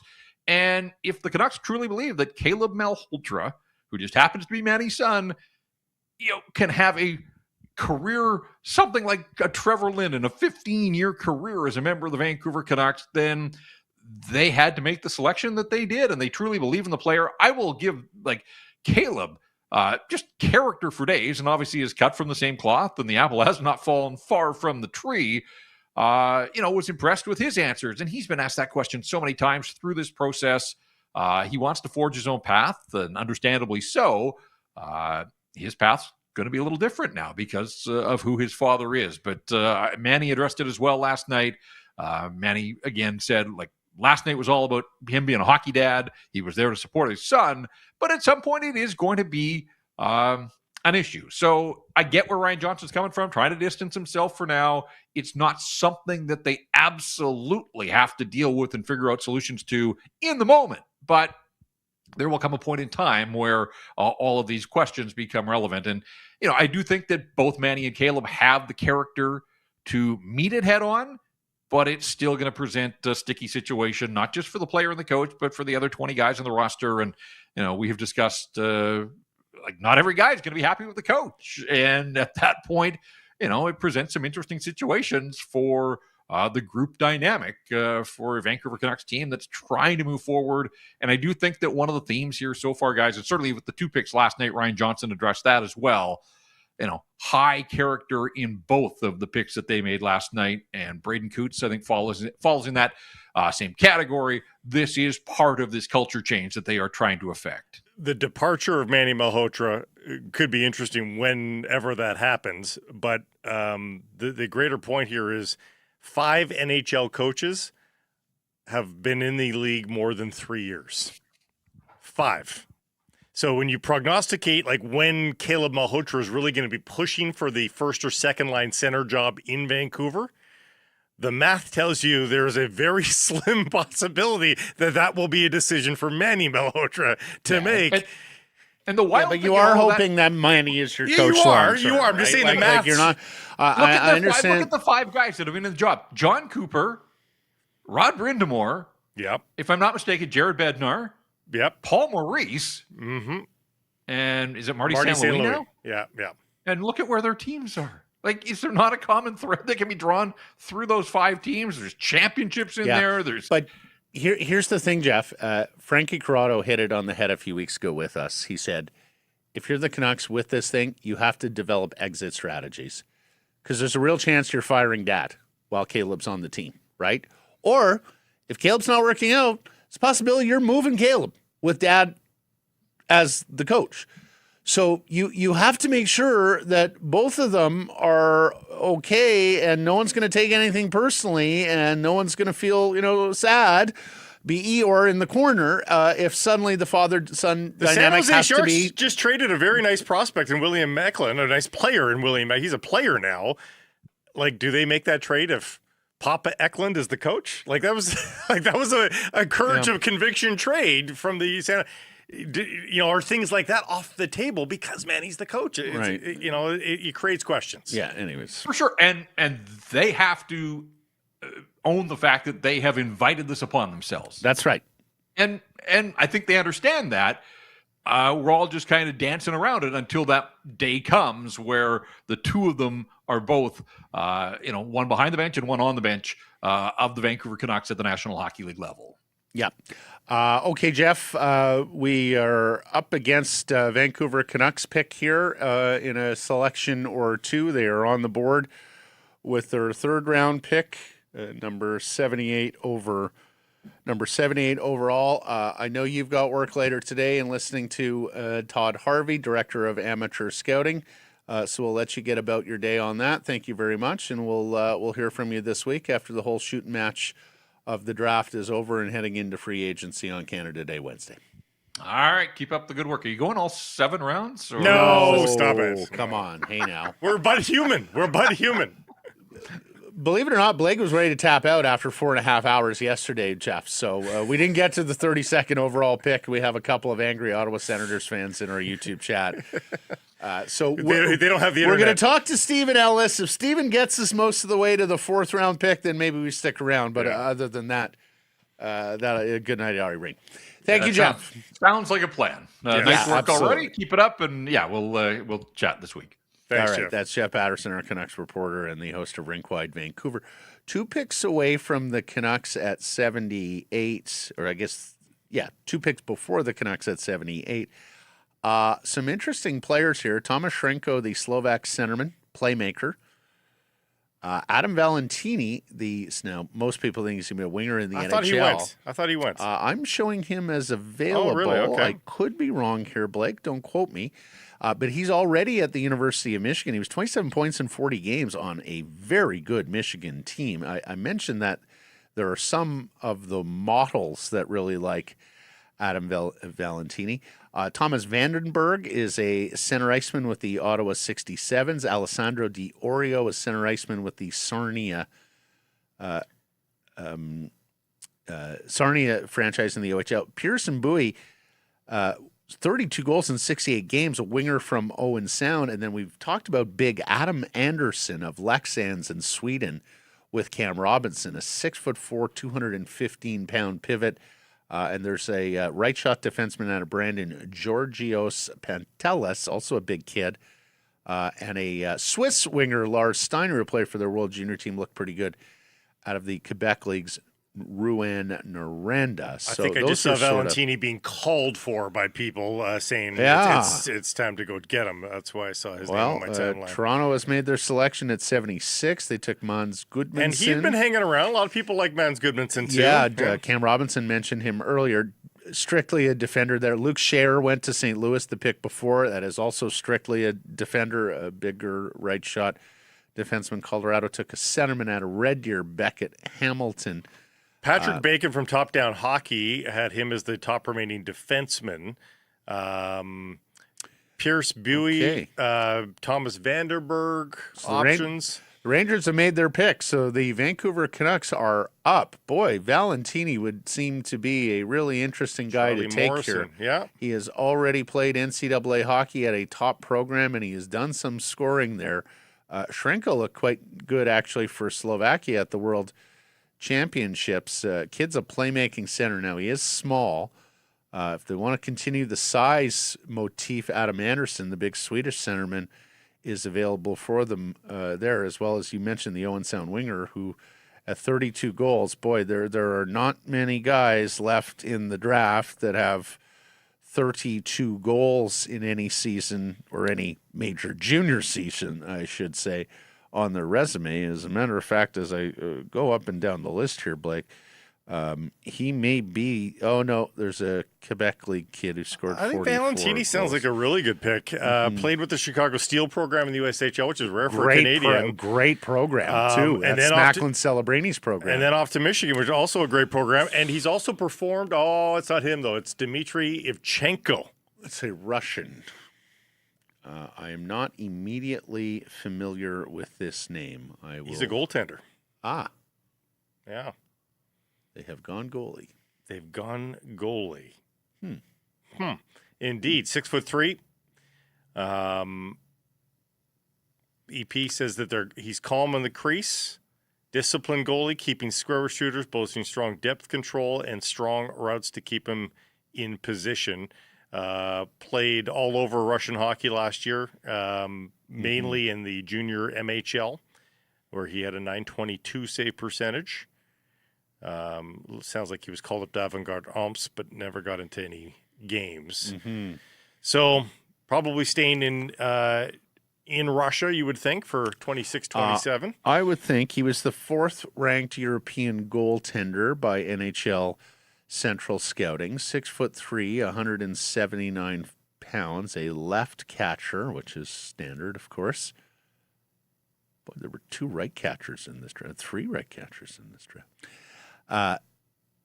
Played 19 games this year. Played to a 191 goals against with 4 shutouts and a .922 save percentage with the Omsk junior program. So those are very nice numbers. In fact, there are not many goaltenders, or at least European goaltenders, who put up superior numbers to this. That's Russian Junior League, though. So take it for what it's worth. Stephen Ellis, I'm sure, can fill us in more on that. Let's go back for a second, though, and talk about Brooks Rogowski, the first pick of today, both for the Canucks and for the NHL draft in total. The 6'7", 235-pound centerman with the Oshawa Generals. Mike or Blake, one of you have Tyson Cole, our friend Tyson Cole from the Blackfish Prospect podcast. Yeah, he's got a comparison here of Rogowski compared to others in his sort of scoring range. He's at the same scoring as Bo Horvat. Oh, wow. Yeah, look Trocheck. at that. Okay, so here are some historical comparisons, same age and same league, OHL. Morgan Frost, Cole Beaudoin is a prospect in the Utah system. Pavel Zacha, I like that. Ricard Raquel, Lawson Krause, Bo Horvat, Vincent Trocheck. Yeah, there's some NHL players there. That would work. All right, here he is from the Daily Faceoff, their drafter. Draft insider with the DFO. Stephen Ellis has been kind enough to join us many a times through the draft process, and he joins us now from the rink in Buffalo. Stephen, how are you? Thanks for the time. It's been good. It's been a busy day, busy 2 days, but there's a lot worse things to be doing than watching these guys. Yes. Absolutely. Have the biggest moments of their lives. Absolutely. Before we get to the big names, just the recent news here. Dmitry Ivchenko. You surprised the Canucks went goalie at this stage? They've got a bunch of goalie prospects going already, and they have so many other shoes to fill. No, I think they should. Every team should pick a goalie every single year. And when you look at the Russian goalies and how well they've developed the last couple of years, it's been a really good move for teams to go out there and pick guys that have raw potential. And when you watch with Dmitry Evchenko, the thing about him is he wasn't the starter on his MHL team. He had to go out there and kind of force his way into starts, but he looked really good, great numbers, looks relaxed at all time, fluid skater. He feels like a guy that's going to really shoot up boards, or I guess prospect rankings once he gets to the point where he's a starter either in the MHL or the KHL. So there's actually a lot to like about his game, and I think this is a great pick at this time. All right, let's work backwards then. Nicholas Aram Olsen, the Norwegian forward, playing in the Swedish ranks and on his way to Boston University. Tell me about the Canucks' second of 2 second-round picks, and how do you feel about the player and where they got him? This is a guy that probably could have gone a little earlier, I think. For him, at his own age group, he could dominate. We saw Norway. He was so good. He's the reason why Norway didn't get relegated to the Division 1A U18s. He scored a hat trick in that relegation game. He was so good. And we've seen him be so good for a few years now. I guess I missed it. They had a draft pick here in a Colorado jersey with no name or number on it. But then you watch him. He was a late cut from the Norwegian men's national team, and we saw them win bronze. So this is a guy who's skilled, smart. I think we still need to see him do a bit more away from the puck to be more all-around player. But I think at that pick, you're probably really happy with his skill, because this is a guy that a lot of scouts thought could go in the first round. We were wondering about Brooks Rogowski, and maybe too high at 33 overall, given that nobody seems to believe he's going to be a scorer in the National Hockey League. But 6'7" and can move. Tell me what you think of Rogowski at pick 33. It's funny. I actually liked him the best when I saw him on the fourth line with the U.S. national team at the under-18s. It feels like a guy who could play a shutdown role, who's tough to play against, and can go out there, kill penalties. You could throw him in front of your net if you wanted, or the other team's net if you want to use that on the power play. So Rogowski was a guy that I wouldn't have picked in the first round, and he obviously wasn't, but a lot of teams thought about it. I know that was something where Rogowski's name was thrown as high as maybe 28th. So I feel like that's actually a good value pick. Is he going to wow you with his offensive numbers? No, but you got guys like Caleb Malhotra and Adam Novotny for that. You need a guy who can go out there and be reliable, and he kind of fits, according to all scouts I've talked to, like he fits a role where he's going to be a good third or fourth line player, probably a fourth line player. Take us back to last night now, and the guys that did go in the first round. And, of course, we wondered if that second San Jose pick in the top 10 was going to throw all of the weeks of prognostications out the window and allow them to go Stenberg. That did happen, and that gave the rest of the field to the Vancouver Canucks. And they go with Caleb Malhotra. Was there a level of surprise for you? Had you thought that idea had flown the coop? I had him in my mock draft going to the Vancouver Canucks. So I still look at this and say I feel like that was the right move. I know Chase Reed was the name most people were starting to mention yesterday. It didn't feel like that was real. Yeah, I agree. It wasn't real. And with Malhotra, they're getting the best center in the draft. Yeah, there's a lot of questions if picking the coach's son is the right choice. But I think that you're going to actually be getting the best center in the draft. Why would you not want that? So I like that pick a lot for Vancouver. I hope he gets to the point where he doesn't have to answer every question about his dad, though, because all these media availabilities, the same thing. Your dad. It's like, it's time to move on, guys. Yeah. Talk to me about what awaits Caleb at Boston University and potentially a future Canucks teammate in Aram Olsen as well. Yeah, so he's going to probably challenge for that number one center role. He's a smart guy that adapts to every situation. He can play all different situations, power play, penalty kill, good two-way guy, and he's got a lot of strength to him. So his offensive game continues to improve, and just give it time. I think that's something that's going to be a true strength of his game, because for me, it's still the play away from the puck that impresses me. But he also put up over 80 points this year. So, this is a guy that's got a really high potential here. So what does a good season for Caleb look like next year, Stephen? What do you want to see improve as he goes through his freshman year at BU? I think just, making sure that he's the play driver all times, the guy that can go out there and put up, we'll see if he's the top scorer on that team. I think he's got a really good opportunity to be that, but 40 points is probably a good mark you're looking for. Boston University is going to be a bit better next year than it was this past year, but there's still going to be a young team that's going to be relying a lot of their, first and second year guys to pull their weight there. But I think 40 points is what you're looking for. And if he can continue to play in those important minutes, which I think he will be able to, it's going to look really good for him. And I think he'll be in the NHL after that. Is there room for Tynan Lawrence to play down the middle as well? Does Tynan Lawrence become his winger, Caleb Malhotra's winger? And can Aram Olsen be his winger? Can they establish some early chemistry, or do you think that Aram Olsen has to start further down the lineup? I want to see Lawrence kind of go out there and do his own thing, be that second line center, and really maybe have the pressure taken off of him to really show what he could do. And Aram Olsen's probably going to fight for a top 6 role. So, yeah, I think that's actually, hey, why not? I love when you see guys build that chemistry and see if you can pull that up to the next level. So I think I would love to see it. Yeah, I would love to see it. Do you have any other thoughts, like big thoughts on the draft in the first round last night, Steve? Was anything that surprised you? Anything? I mean, we sat there and went, oh, look at that, Daxton Rudolph. Oh, Albert Schmeitz.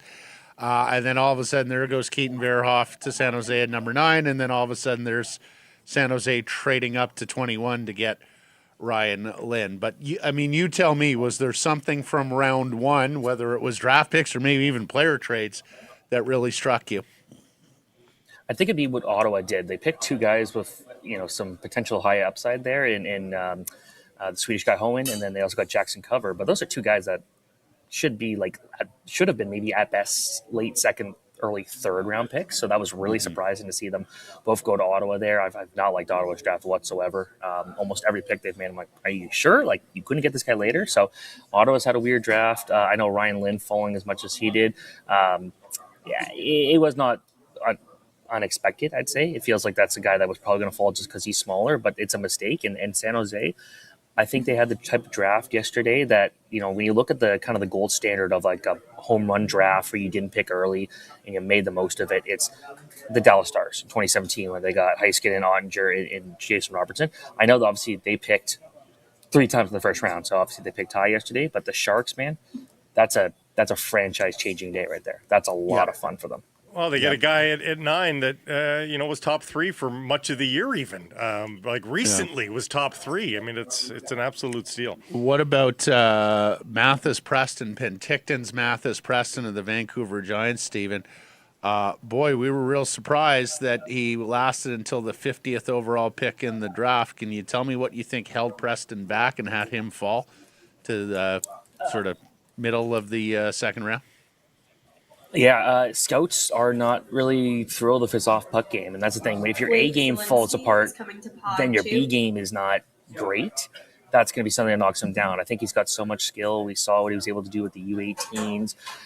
This was a tough year for him because in Spokane he wasn't able to score a lot, and then he got hurt early in his time in Vancouver. So I feel like this is something where he's probably going to be able to really bounce up and be more effective going forward, but it's going to take some time. He needs a fully healthy season, and he needs to be that play driver to really excite scouts again, I think. So I like him. I think I still view him highly, but I wasn't too surprised to see him fall. All right. Well, we'll let you get back to your duties there for the Daily Face-Off. You want to read Stephen Ellis, you want to watch him wherever he may be, the associate editor and prospect analyst for the Daily Face-Off, who has been absolutely awesome with us through a long draft season too, Stephen. I know we were calling upon you more than other markets because the Canucks were basically out of it by Remembrance Day and pointing forward to the draft. So thank you for everything this year, and we'll catch up soon on the regular edition of the show, weekday edition of the show. Thank you. Thanks, Steven. We're going to be talking about Landon DuPont a lot next year, I think. Yeah, absolutely. We will get to Landon DuPont. We'll let you have a little vacation. We're thinking like 3 or 4 days. Go get rest, recharge. DuPont hit on July 4th. Yeah, exactly. And we'll talk Landon DuPont in mid-July. Hey, but my 2027 draft rankings are out July 2nd, so. There we go. We will talk to Stephen July 2nd upon the reveal of his 2027 draft rankings. Thanks, Stephen. Thanks, buddy. Have a great day there in Buffalo. That is Stephen Ellis of the Daily Face-Off. And look, as I heard you talking through the impatience with Jeff, who is not just impatient, he is beyond impatient, everybody. Milan Lucic is beyond good right now. Jeff Paterson is beyond impatient with the lack of Canucks trades. Blake, there's a school of thought that next year's draft is better than this year's draft. Yeah, great. And so you can participate in both. Like it's not a one thing or the other. Do both. If the offers were for this year's picks, you couldn't get next year's picks. Cross those bridges when you need to. Okay, but they have time. Like, we're at the beginning of the rebuild. It's a long road. Yeah. Like, it's going to be 4 or 5 years. Yeah, and you got a lot of people that you could potentially trade between now and then. So it doesn't need to be one or the other, right? Like if they're holding out, but they have no move and no trade clauses to so do most navigate. Of the people. Most of the well. people. In fact, I think everybody that's been traded in the past week almost has a restriction. Like everybody else, there's a lot of them out there in the league. Yeah. There's no doubt about that. Half the league has the restrictions, and all these players are being traded. So I really don't like that being brought up all the time either. Like everybody's dealing with restrictions. In the case of Jake DeBrusk, like he does want to move on. Yeah. So don't be flinging the NMC. Like everybody's got their no trade lists. Some are more restrictive than others, but everybody's getting over those hurdles. I think for a segment of Canucks fans, because we see some of you in the chat, we know some of you are like, hey, what's the rush here? You've got time, use it. And we see the other side who are like, what are the Canucks doing here? You use the phrase miss the signpost. We have talked about that in the past, that you have certain opportunities through an NHL calendar to make these sorts of trades when there is a marketplace at hand, right? There's a reason why everybody else is doing it. Maybe you live in a town. I know Penticton's like this. On Saturday mornings, they close down a portion of one of the downtown streets, and then here come the farmers with all the goods, and you market. Yeah, you can sell it other ways, but that's a good way to sell it. That's a good way to sell it. Yeah, exactly. It's ready-made customers right there at your kiosk step. So I get all of that as well. I think one of the frustrations from the later group, the Blake Price group, if you will, is God, other teams seem to be able to market their players and reap better returns than the Vancouver Canucks. And this is through multiple administrations, too. This is through Rutherford Alvin. This is definitely Benning, because he was a courage of his conviction, small tent decision maker guy. I think it was even true during the Gillis era to some degree. Brian Burke often talks about, like, part of your job as a general manager is being able to market your player. Be a salesman to one of your other 31 colleagues, right? Explain to them why this player is going to help them so much. And then, after you've got a couple of nipples on the hook, playing one against the other to try and reap the best return. You just haven't seen a lot of that with Vancouver Canucks management over the last decade. I sure hope the Sedin twins and Ryan Johnson put an end to that and are able to market these players and are able to convince them to go to certain destinations because they've got the no moves or the no trade, and then are able to get multiple parties involved and play one off the other to get the best return. I sure hope this new management group has that in them, because, I know Ryan Johnson shot it down on the day they were all introduced, but those are three really nice guys who took a nice guy third overall. There needs to be some ruthlessness in the Canucks management group and the way they go about their business. I would have thought that Brandon Carlo you'd had to attach something to Carlo to get rid of Carlo. But there's only the 1 year left on Still! this deal. No, but it's only 3.8 or whatever it is, right? So in a cap rising environment. He is amongst He was terrible last year, but he's a big mobile right shot defenseman. Yeah, the people being traded and for the prices, it's mind-blowing. And the Vancouver Canucks are not involved. Need we say more? Let me know what some in the chat are saying there, okay? If you want in on this, by all means, the Super Chat button is available. Get you to the front of the queue. Hit it. Make your donation to the BC Mental Health Foundation, and we'll read your program. We will read your. And people keep saying this, things like this. on MD, the program. Canucks are the worst team with bad players. They're likely asking too much for. That could be, Blake, that the Canucks players just aren't as valued as much as the others. Blues were like amongst this. Well, Toronto was awful too. Yeah, they're all making trades. All the other bad teams. Burakovsky got moved. Burakovsky's been dreadful. No, it wasn't moved for much.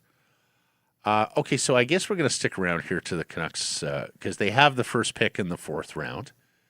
It is number 97 overall, but it is functionally a pick earlier because Vegas had to forfeit a selection. So we'll stick around here to the Canucks pick at the top of the 4th round. A reminder, this is a 10-pick draft class from the Canucks if they don't make any trades around the draft board, and thus far they have not made any trades around the draft board either. They have a pick at the top of the 4th round, 97th overall. They have a pick at the top of this 5th round, 129th overall. Then they have the 3 6th round selections. 6th rounds. It's a lot of hope bets back there. Yeah. They do not have a 7th round selection, but it's 10 selections total for the Vancouver Canucks. Of course, the top pick in the 6th round, 161, is their Indigenous selection. They got a 1st round pick from the Washington Capitals, and that was at this year's trade deadline for David Kampf. David Kampf returned a 6th round pick at the deadline, everybody. I think that needs to be mentioned here. The Vancouver Canucks also got a 6th round pick from the Boston Bruins for Lukas Reichel. Lukas Reichel returned a draft pick asset at the deadline. So the Canucks with the 3 picks in the 6th, and then that is that. We are sort of wondering, are Todd Harvey and Ryan Johnson going to wait out the entirety of the 6th and 7th round before coming out and talking? Because there's the possibility for a trade. They got 3 picks in the 6th. They're not talking before that. Or are they going to? Well, no, but I mean after they're done in the 6th, or are they going to actually come out and talk while the draft's still going on? I would be surprised. Which is allowed. Yeah, which is allowed.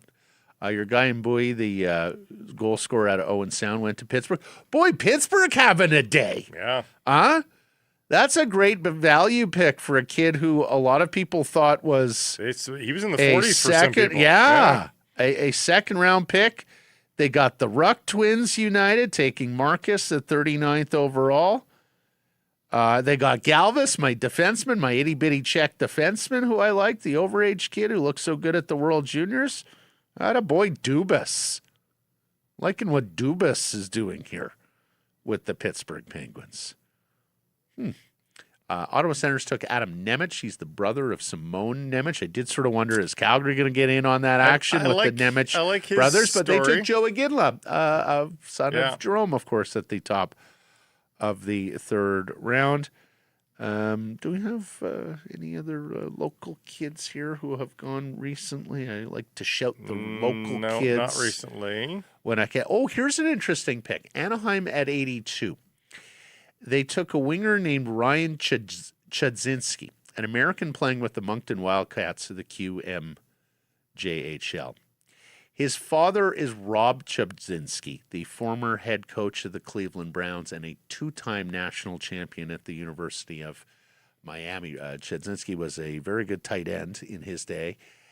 His brother actually plays football at Boston College, but Ryan said, no, I'm a hockey player, Mom and Dad, and he took that route, and he growing up all over America because his father was in this job and then that job.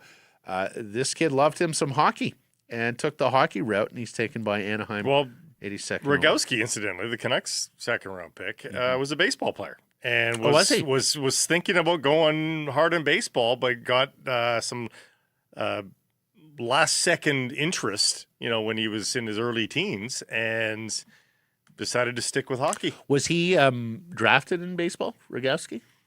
Drafted at what level?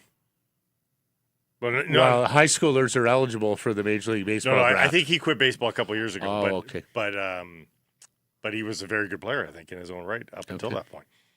So, boy, he would have cut quite a figure on the mound or in the batter's box. You'd think. 6'7" and 235 pounds. Did you say already his dad and his uncle were both drafted to the Major League Baseball as well? Oh, really? Rogowski? Yeah. How about that? Huh. What's his dad's name? Do you have it there? No, it just says dad and uncle. All right. I wonder if remember either of them. Okay, let's go back to yesterday, Mike, and let's hear from Caleb Malhotra. In fact, let's bring up some of what people were saying about Caleb Malhotra going into this draft. Scott Wheeler is one of 2 draft analysts at The Athletic. He tweeted about his feature story on Caleb Malhotra. Mike, do we have the visual there from Scott Wheeler on Caleb Malhotra? I'd like the pull quote there on Caleb Malhotra if we can, because I thought this was very high praise. Yes, there it is. A little small.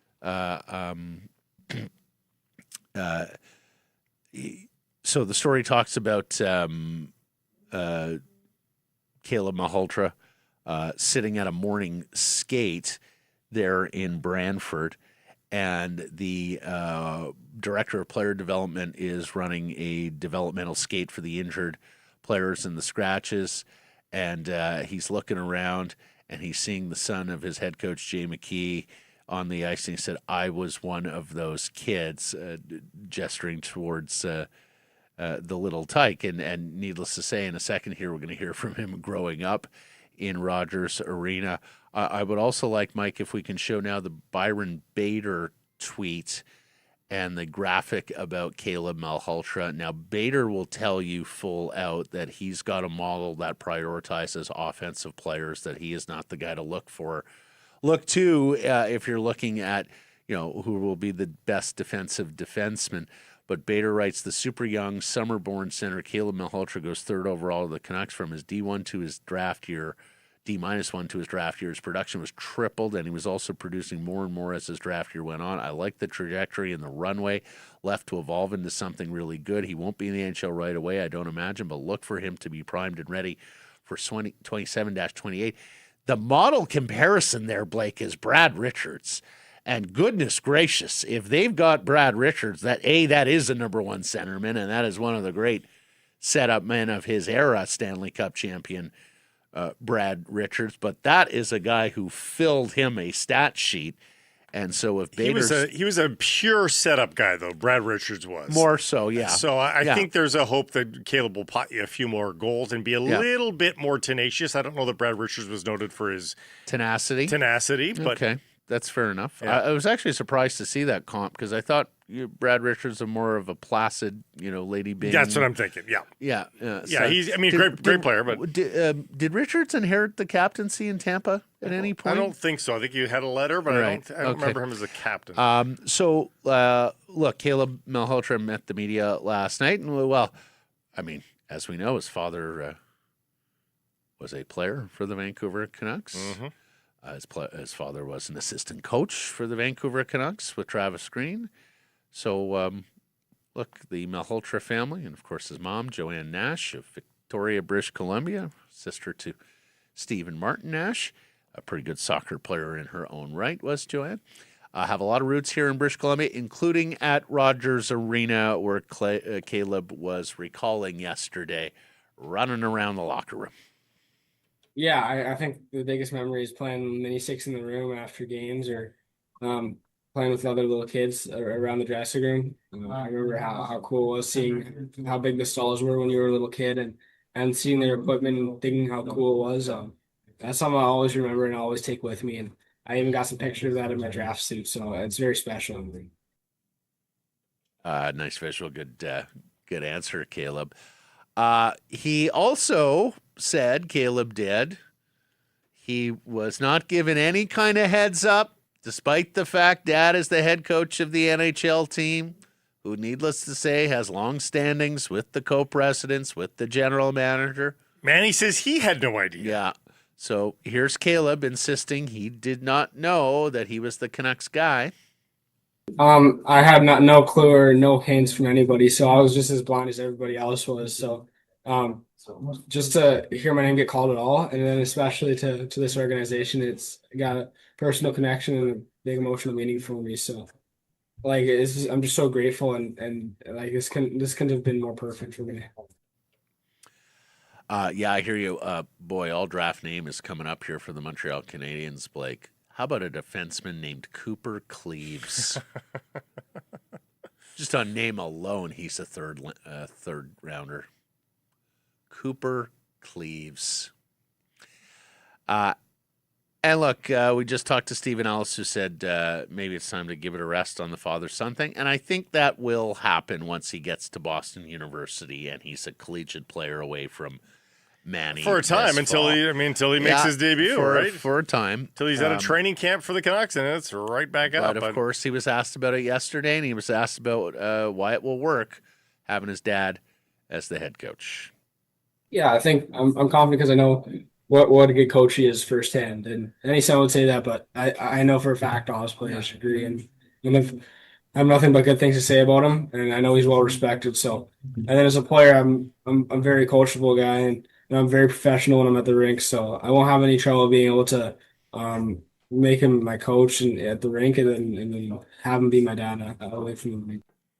I hate that I'm concerned about this, Matt, because in isolation, Manny's a great choice for the Canucks head coach. And in isolation, Caleb Malhotra's a great prospect for the Canucks. So I kind of hate that I'm wary about it.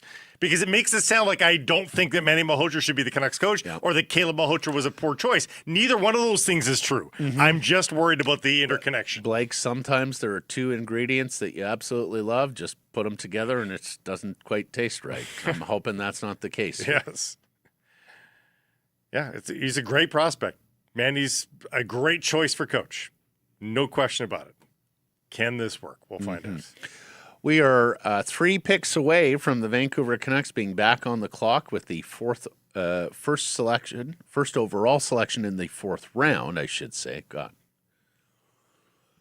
So many rounds, so many selections. Yes, they have the first pick in the 4th round is what I'm trying to say. And look, some interesting names are still available here. My guy Valentini is still available, Blake. Go Blue, University of Michigan. Hail to the victors. For some, he was a high 2nd-round pick.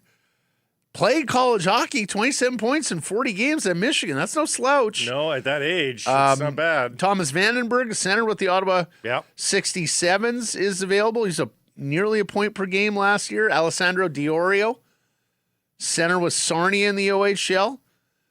Georgios Pantalis, good Greek name. Brandon Wheat Kings, right shot defenseman, big boy. Lars Steiner, a Swiss winger with Rouen Noranda in the Quebec League, was more than a point per game. Good at the World Juniors. Laver Gashalov is a centerman out of the Russian Junior League. Put up huge numbers, 53 and 51 last year. Oliver Murniks, saw him at the World Juniors as well, a Latvian going to Boston College. Alessandro Diorio just went to Columbus, so we're down to 2 picks here. Yeah. And Valentini lives. Vladimir Drevecki's a right shot defenseman with the Brantford program in the OHL, a Caleb Malhotra teammate. Beckham Edwards, another centerman from Sarnia. Axel Elofsson, a right shot defenseman out of Sweden, who is a point per game defenseman in the J20 League. Mikey Burchild, a forward from the U.S. National Team Development Program, and a forward, Cooper Williams, out of Saskatoon, that Craig Button likes so much he had him 31st overall. So he had a first-round grade on him. The Vegas Golden Knights picked a player at the 92nd position. Looks like they might pick another young player. Vegas is allowed to make multiple selections in a draft. I wasn't aware. So you have Vegas, you have Utah, and then you have the Canucks, barring any kind of trade. Yeah, and it's at this point you're still getting guys with some upside. It's going to be curious here if the Canucks can find a way to get Valentini. Yeah, just take Valentini if he's there. Again, if it's another college player, though, Matt, for those that have not found a way to watch college hockey, I think that's going to be is that going to be a thing for Canadians now? Like I know the CHL's never done great numbers on national cable. But is college hockey now reaching a level? If it's a better product. So Adam Valentini ranked 42nd in the consolidated rankings by Elite Prospects, puts all the rankings or most of the rankings together. 55th overall by Elite Prospects, 40th by Button, 24th by the Hockey News and Ferrari.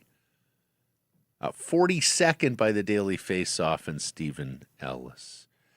29 by Jason Bukala of Sportscenter. He had him as a first rounder. 36 by Dauber Prospects and 36 by Shane Malloy and Hockey Prospects Radio. He is still sitting there. We are at pick 95. I think both of these teams are looking at Valentini. I could see Vegas because Vegas He's is small. For big, Vegas is for big swings. So this would be like in terms of a high guy that if he hits, it's going to be at the high end. And I think Utah knows about Blake, it. Blake, as you know, he's a GTA player. So he grew up playing against good talent. Mississauga, Toronto, Chicago Steel, which is an exceptional USHL program.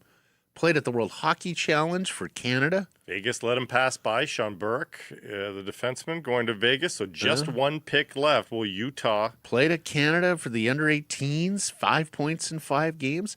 And good. Again, University of Michigan was loaded this year. You're playing college hockey at that age, scoring 27 points, 11 goals in 40 games. You're better than a half point per game. You were nearly 2/3 of a point per game. What's his birthday? April 11th, 2008. So he's a young 18 player. in 2 months. He's not that old. He's a little bit small. Let me see. A little bit small. 5'10" is what he's listed on EP. We'll see what the combine. Yeah, listed him at. I'm going to call up the combine numbers here because maybe he was just even smaller than puny. that, and that's what. But again, you go back to then. Okay, even if he was that, he was 17 all season long. At college hockey, right. 17 all season. Yep. If you survive that at that, well, I mean, we're lauding Verhoff and all these other 17-year-olds for a college hockey. You played the entire season. Yeah. At that age. Oh, is this him? Did he go one pick before the He Canucks? did. You're absolutely fucking kidding. I knew Utah would have eyes on him. I knew it. Yeah. There goes Adam Valentini. Okay, so the Canucks have to get a little more creative. I will say that 5'9" and 3/4, 183. So short, but he wasn't it's not light, 183. And I must say, that's a good pick with a guy with the name Valentini. You hope there's some style there, Blake. That suit game was on point. That was a beautiful suit that you saw on him. Look at this.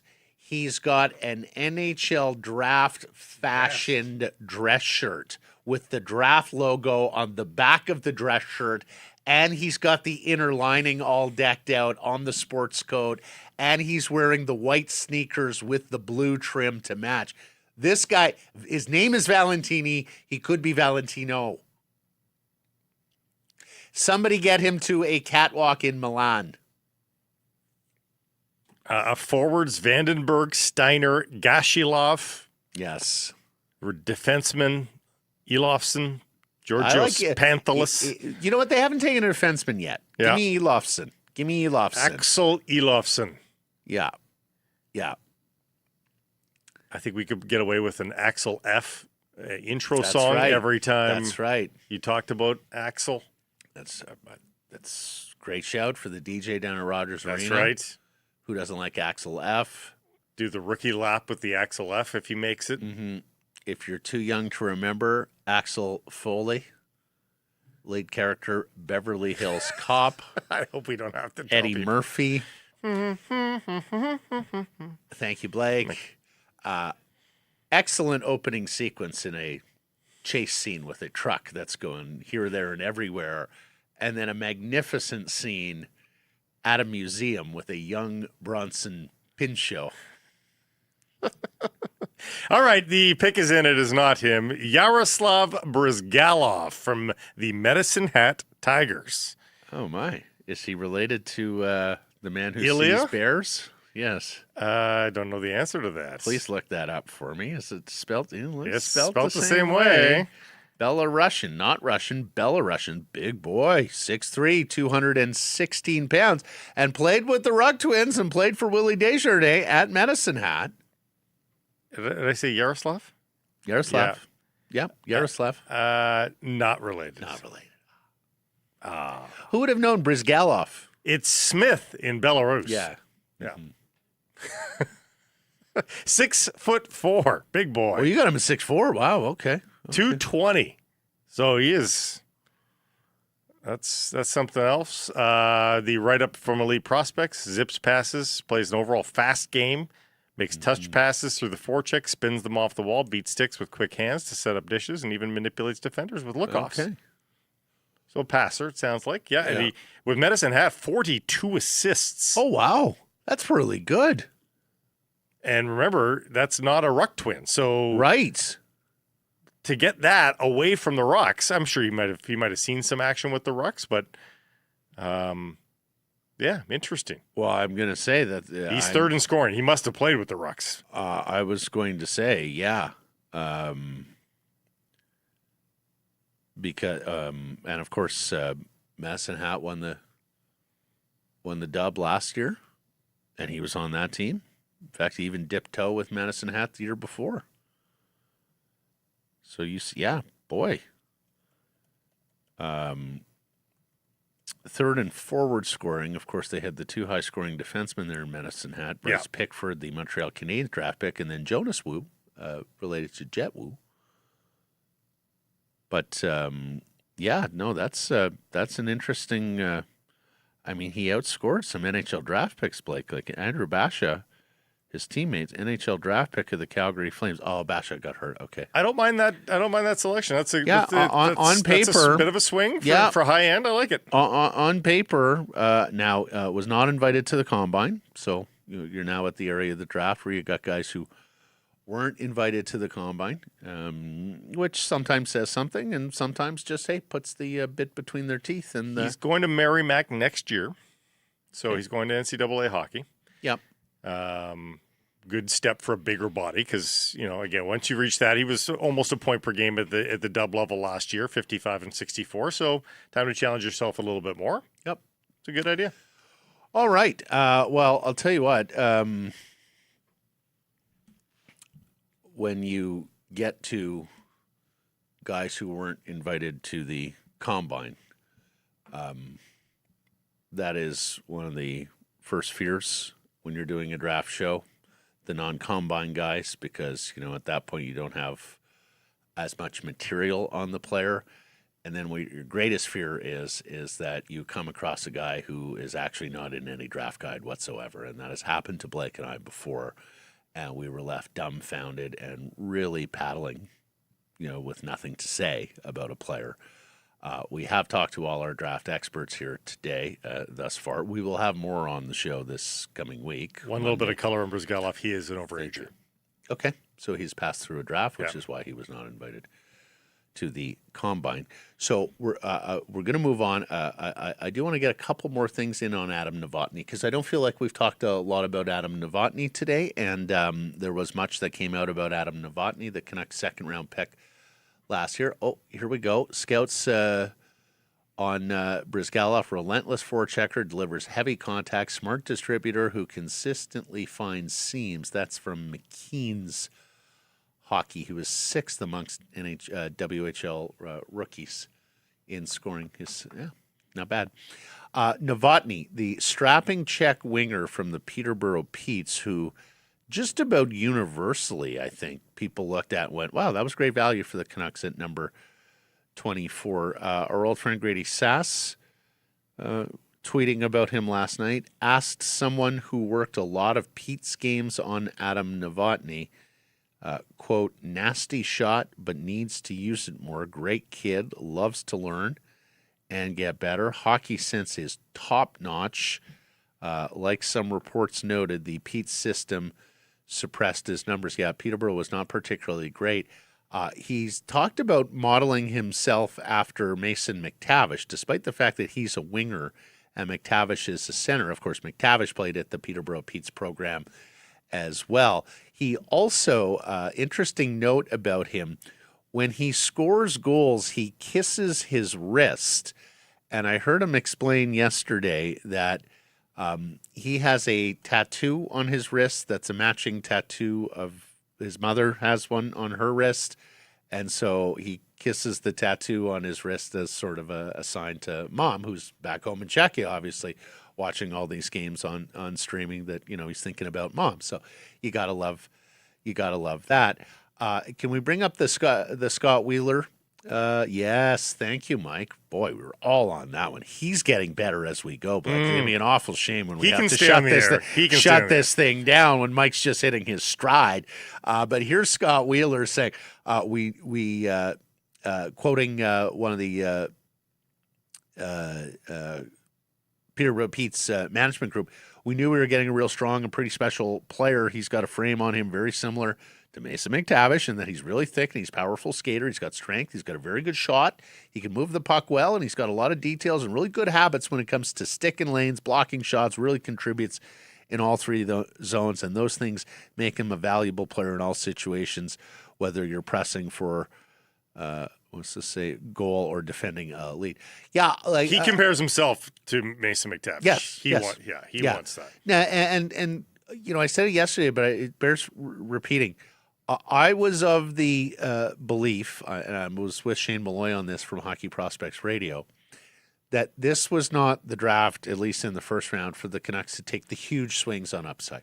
I realize that's a conventional line of thought for a lot of draft analysts, that you take the big swing, you hope to hit the home run with every pick. For me, the Canucks are so destitute that they needed players. 2 NHL players out of this first round minimum, and hopefully a third or fourth NHL player out of this draft. Maybe it's the second rounders, maybe it's guys beyond. So I was happy with high floor guys in this first round, just because I think you need to get some NHL players into the mix here over the next few years as you go through this rebuild.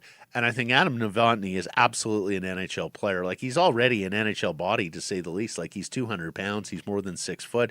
And it sounds like he has a comprehensive enough game that he is that he should, be ready in the NHL within 2 to 3 years. Like, I don't think this is a project who's all that many years. He plays the game that you can graduate fourth line, third line, second line, make his way up. Yeah, now he's going to talk to the Canucks and decide where he should play next year. Can go back to Peterborough or ask for a trade in the OHL to a better program, or he can commit to one of the NCAA schools that is chasing him down right now. Yeah, but he says, is he eligible for AHL as a European player, or because he went CHL? Yeah, because he played. He's toast. But he could go college. They could say no, just go back and dominate, or they could, and this is not as lascivious an idea in the CHL to ask for a trade. Players do often ask for trades for personal reasons at the junior hockey level, and it's not seen to be as terrible a character trait. Characters, yeah. So we'll see what they decide, but they're going to wait till they have a conversation with the Canucks. What about that middle ground that some of these stars try and distinct? Quinn Hughes and Brady Tkachuk. Well, I didn't ask for a trade, but I let it be known that if they wanted to move me elsewhere, I wouldn't stand in the way. You wonder where the Canucks think. You're so noble. Novotny going back to play in the Extraliga, maybe? Check. That all said, the Athletics said all those nice things about them, and then they didn't much like their draft. They gave them a C on the Caleb Malhotra selection. Interesting. That was the worst grade of any team, and the highest C to go. Only the Blues with Tynan Lawrence, the Devils with Alex Command. Those were the only other C's. Oh, Jackson Cover was a D from the Senators. Oh, boy, they even like that Senator Reach winger from Sweden. Yeah. And Novotny got a B from the Athletics. So there you go. Hey, reminder, everybody, July 1st, free agency. Huge day in hockey, tons of player movement. Now, Blake and I will be doing our show, but if you like, you can join our friends at the Nation Network for their free agency special. It gets going at 9 a.m. Pacific time. It's one of the biggest days in the NHL calendar, and the Daily Faceoff got you covered. This is Jeff Merrick, Tyler Yaremchuk, Carter Hutton, David Pinota, live every signing, rumor, all the big moves as they happen. Check it out on the Daily Faceoff YouTube channel. And look, here's the thing. There could very well be more player trades that day as you get teams that are in on free agents that lose out and watch their watch the player they covet go elsewhere. Maybe this is an opportunity, Blake, for the Canucks to introduce themselves to the trade market. This new regime has yet to pull one off. Most of the teams, in fact, a vast majority of the teams in the National Hockey League have. Oh, look at this, Blake. Tyus Sparks, a Vancouver Giant, also Spokane, part of the trade last year. A center from Meridian, Idaho. Idaho, welcome to hockey. My winter climate. My daughter played several Idaho teams at a tournament in Vegas last year. How were they? I don't remember. I think they were average. Oh, yeah. Okay. Yeah. So there you go. Another guy with Vancouver Giants roots selected here. He goes to Washington. Is it Washington? Yes, Washington with pick 101. It is time now for our Bet365 bets of the day, Blake. And I have had so much success betting the World Cup. I have. And rotator cuff issues. No, for whatever reason, like I look at the World Cup menu and it speaks to me. It's the damnedest thing. Wow. I haven't bet a lot on Canada, it must be said, but I'm going to change that up. The big knockout round of 32 match tomorrow from Los Angeles. It's over 24 hours away. Canada with the massive break that they get South Africa and not the Koreans, and it would have been a home game for the Koreans. So many Koreans in Southern California. LA, the Koreatown is enormous. Apparently unbelievable eating. Largest collection outside of Korea. Yeah, and of course the great Sonny, their national hero who plays for LAFC. But it's South Africa instead. And, you've heard of all these flights to LA and how they're booking up and getting very expensive. Sounds to me like Canadians are going to travel this game. I think so. Tickets aren't all that pricey. SoFi's got a lot of inventory, and when you compare them to what the tickets were going for at BC Placer against Switzerland. And look, Canada a favorite, but it's not that big a favorite at minus 134, Blake. I'm willing to bet a Canadian win in regulation minus 134. I think they can get it done, especially if Fonzie plays. Jesse, I hope you're listening. Play Fonzie. Enough of the decoy nonsense. I feel a little bit bad now with my choice because I am going anti-Canadian. Denis Shapovalov gives me absolutely no confidence these days. And I just can't say no to this number. He's taken on the former number 10 in the world, now a little bit aged at 34. But Pablo Carreno Busta is the draw for Shapovalov in the first round of Wimbledon on Monday morning, wee hours Monday. And I get plus 250 on Carreno Busta. Yeah, he's a player.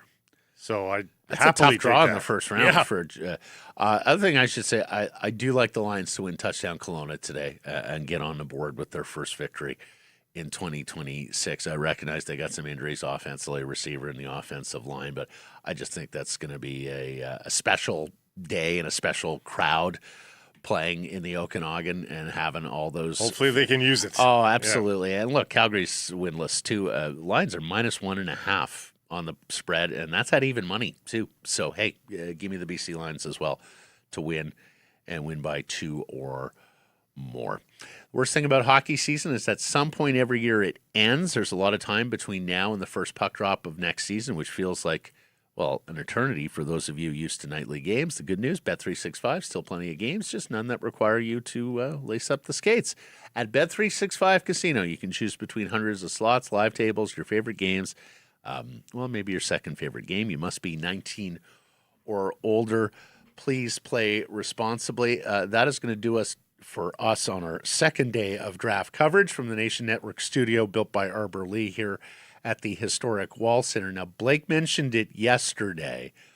If we get something historic, crazy out of tomorrow's soccer match with Canada and South Africa, we are going to have some content on our channels, maybe an itty-bitty show. And, of course, we'll be back on the regular program, noon Pacific time, Monday, with full recap of draft weekend. And who knows, Blake? Maybe they'll have even made a trade at that point. TRADE, trade. Please call 604. And gotta say, we were absolutely overjoyed and heartwarmed that we saw so many of you participating in our extremely long draft show yesterday. So thank you for hanging out this weekend. We'll talk to you Monday.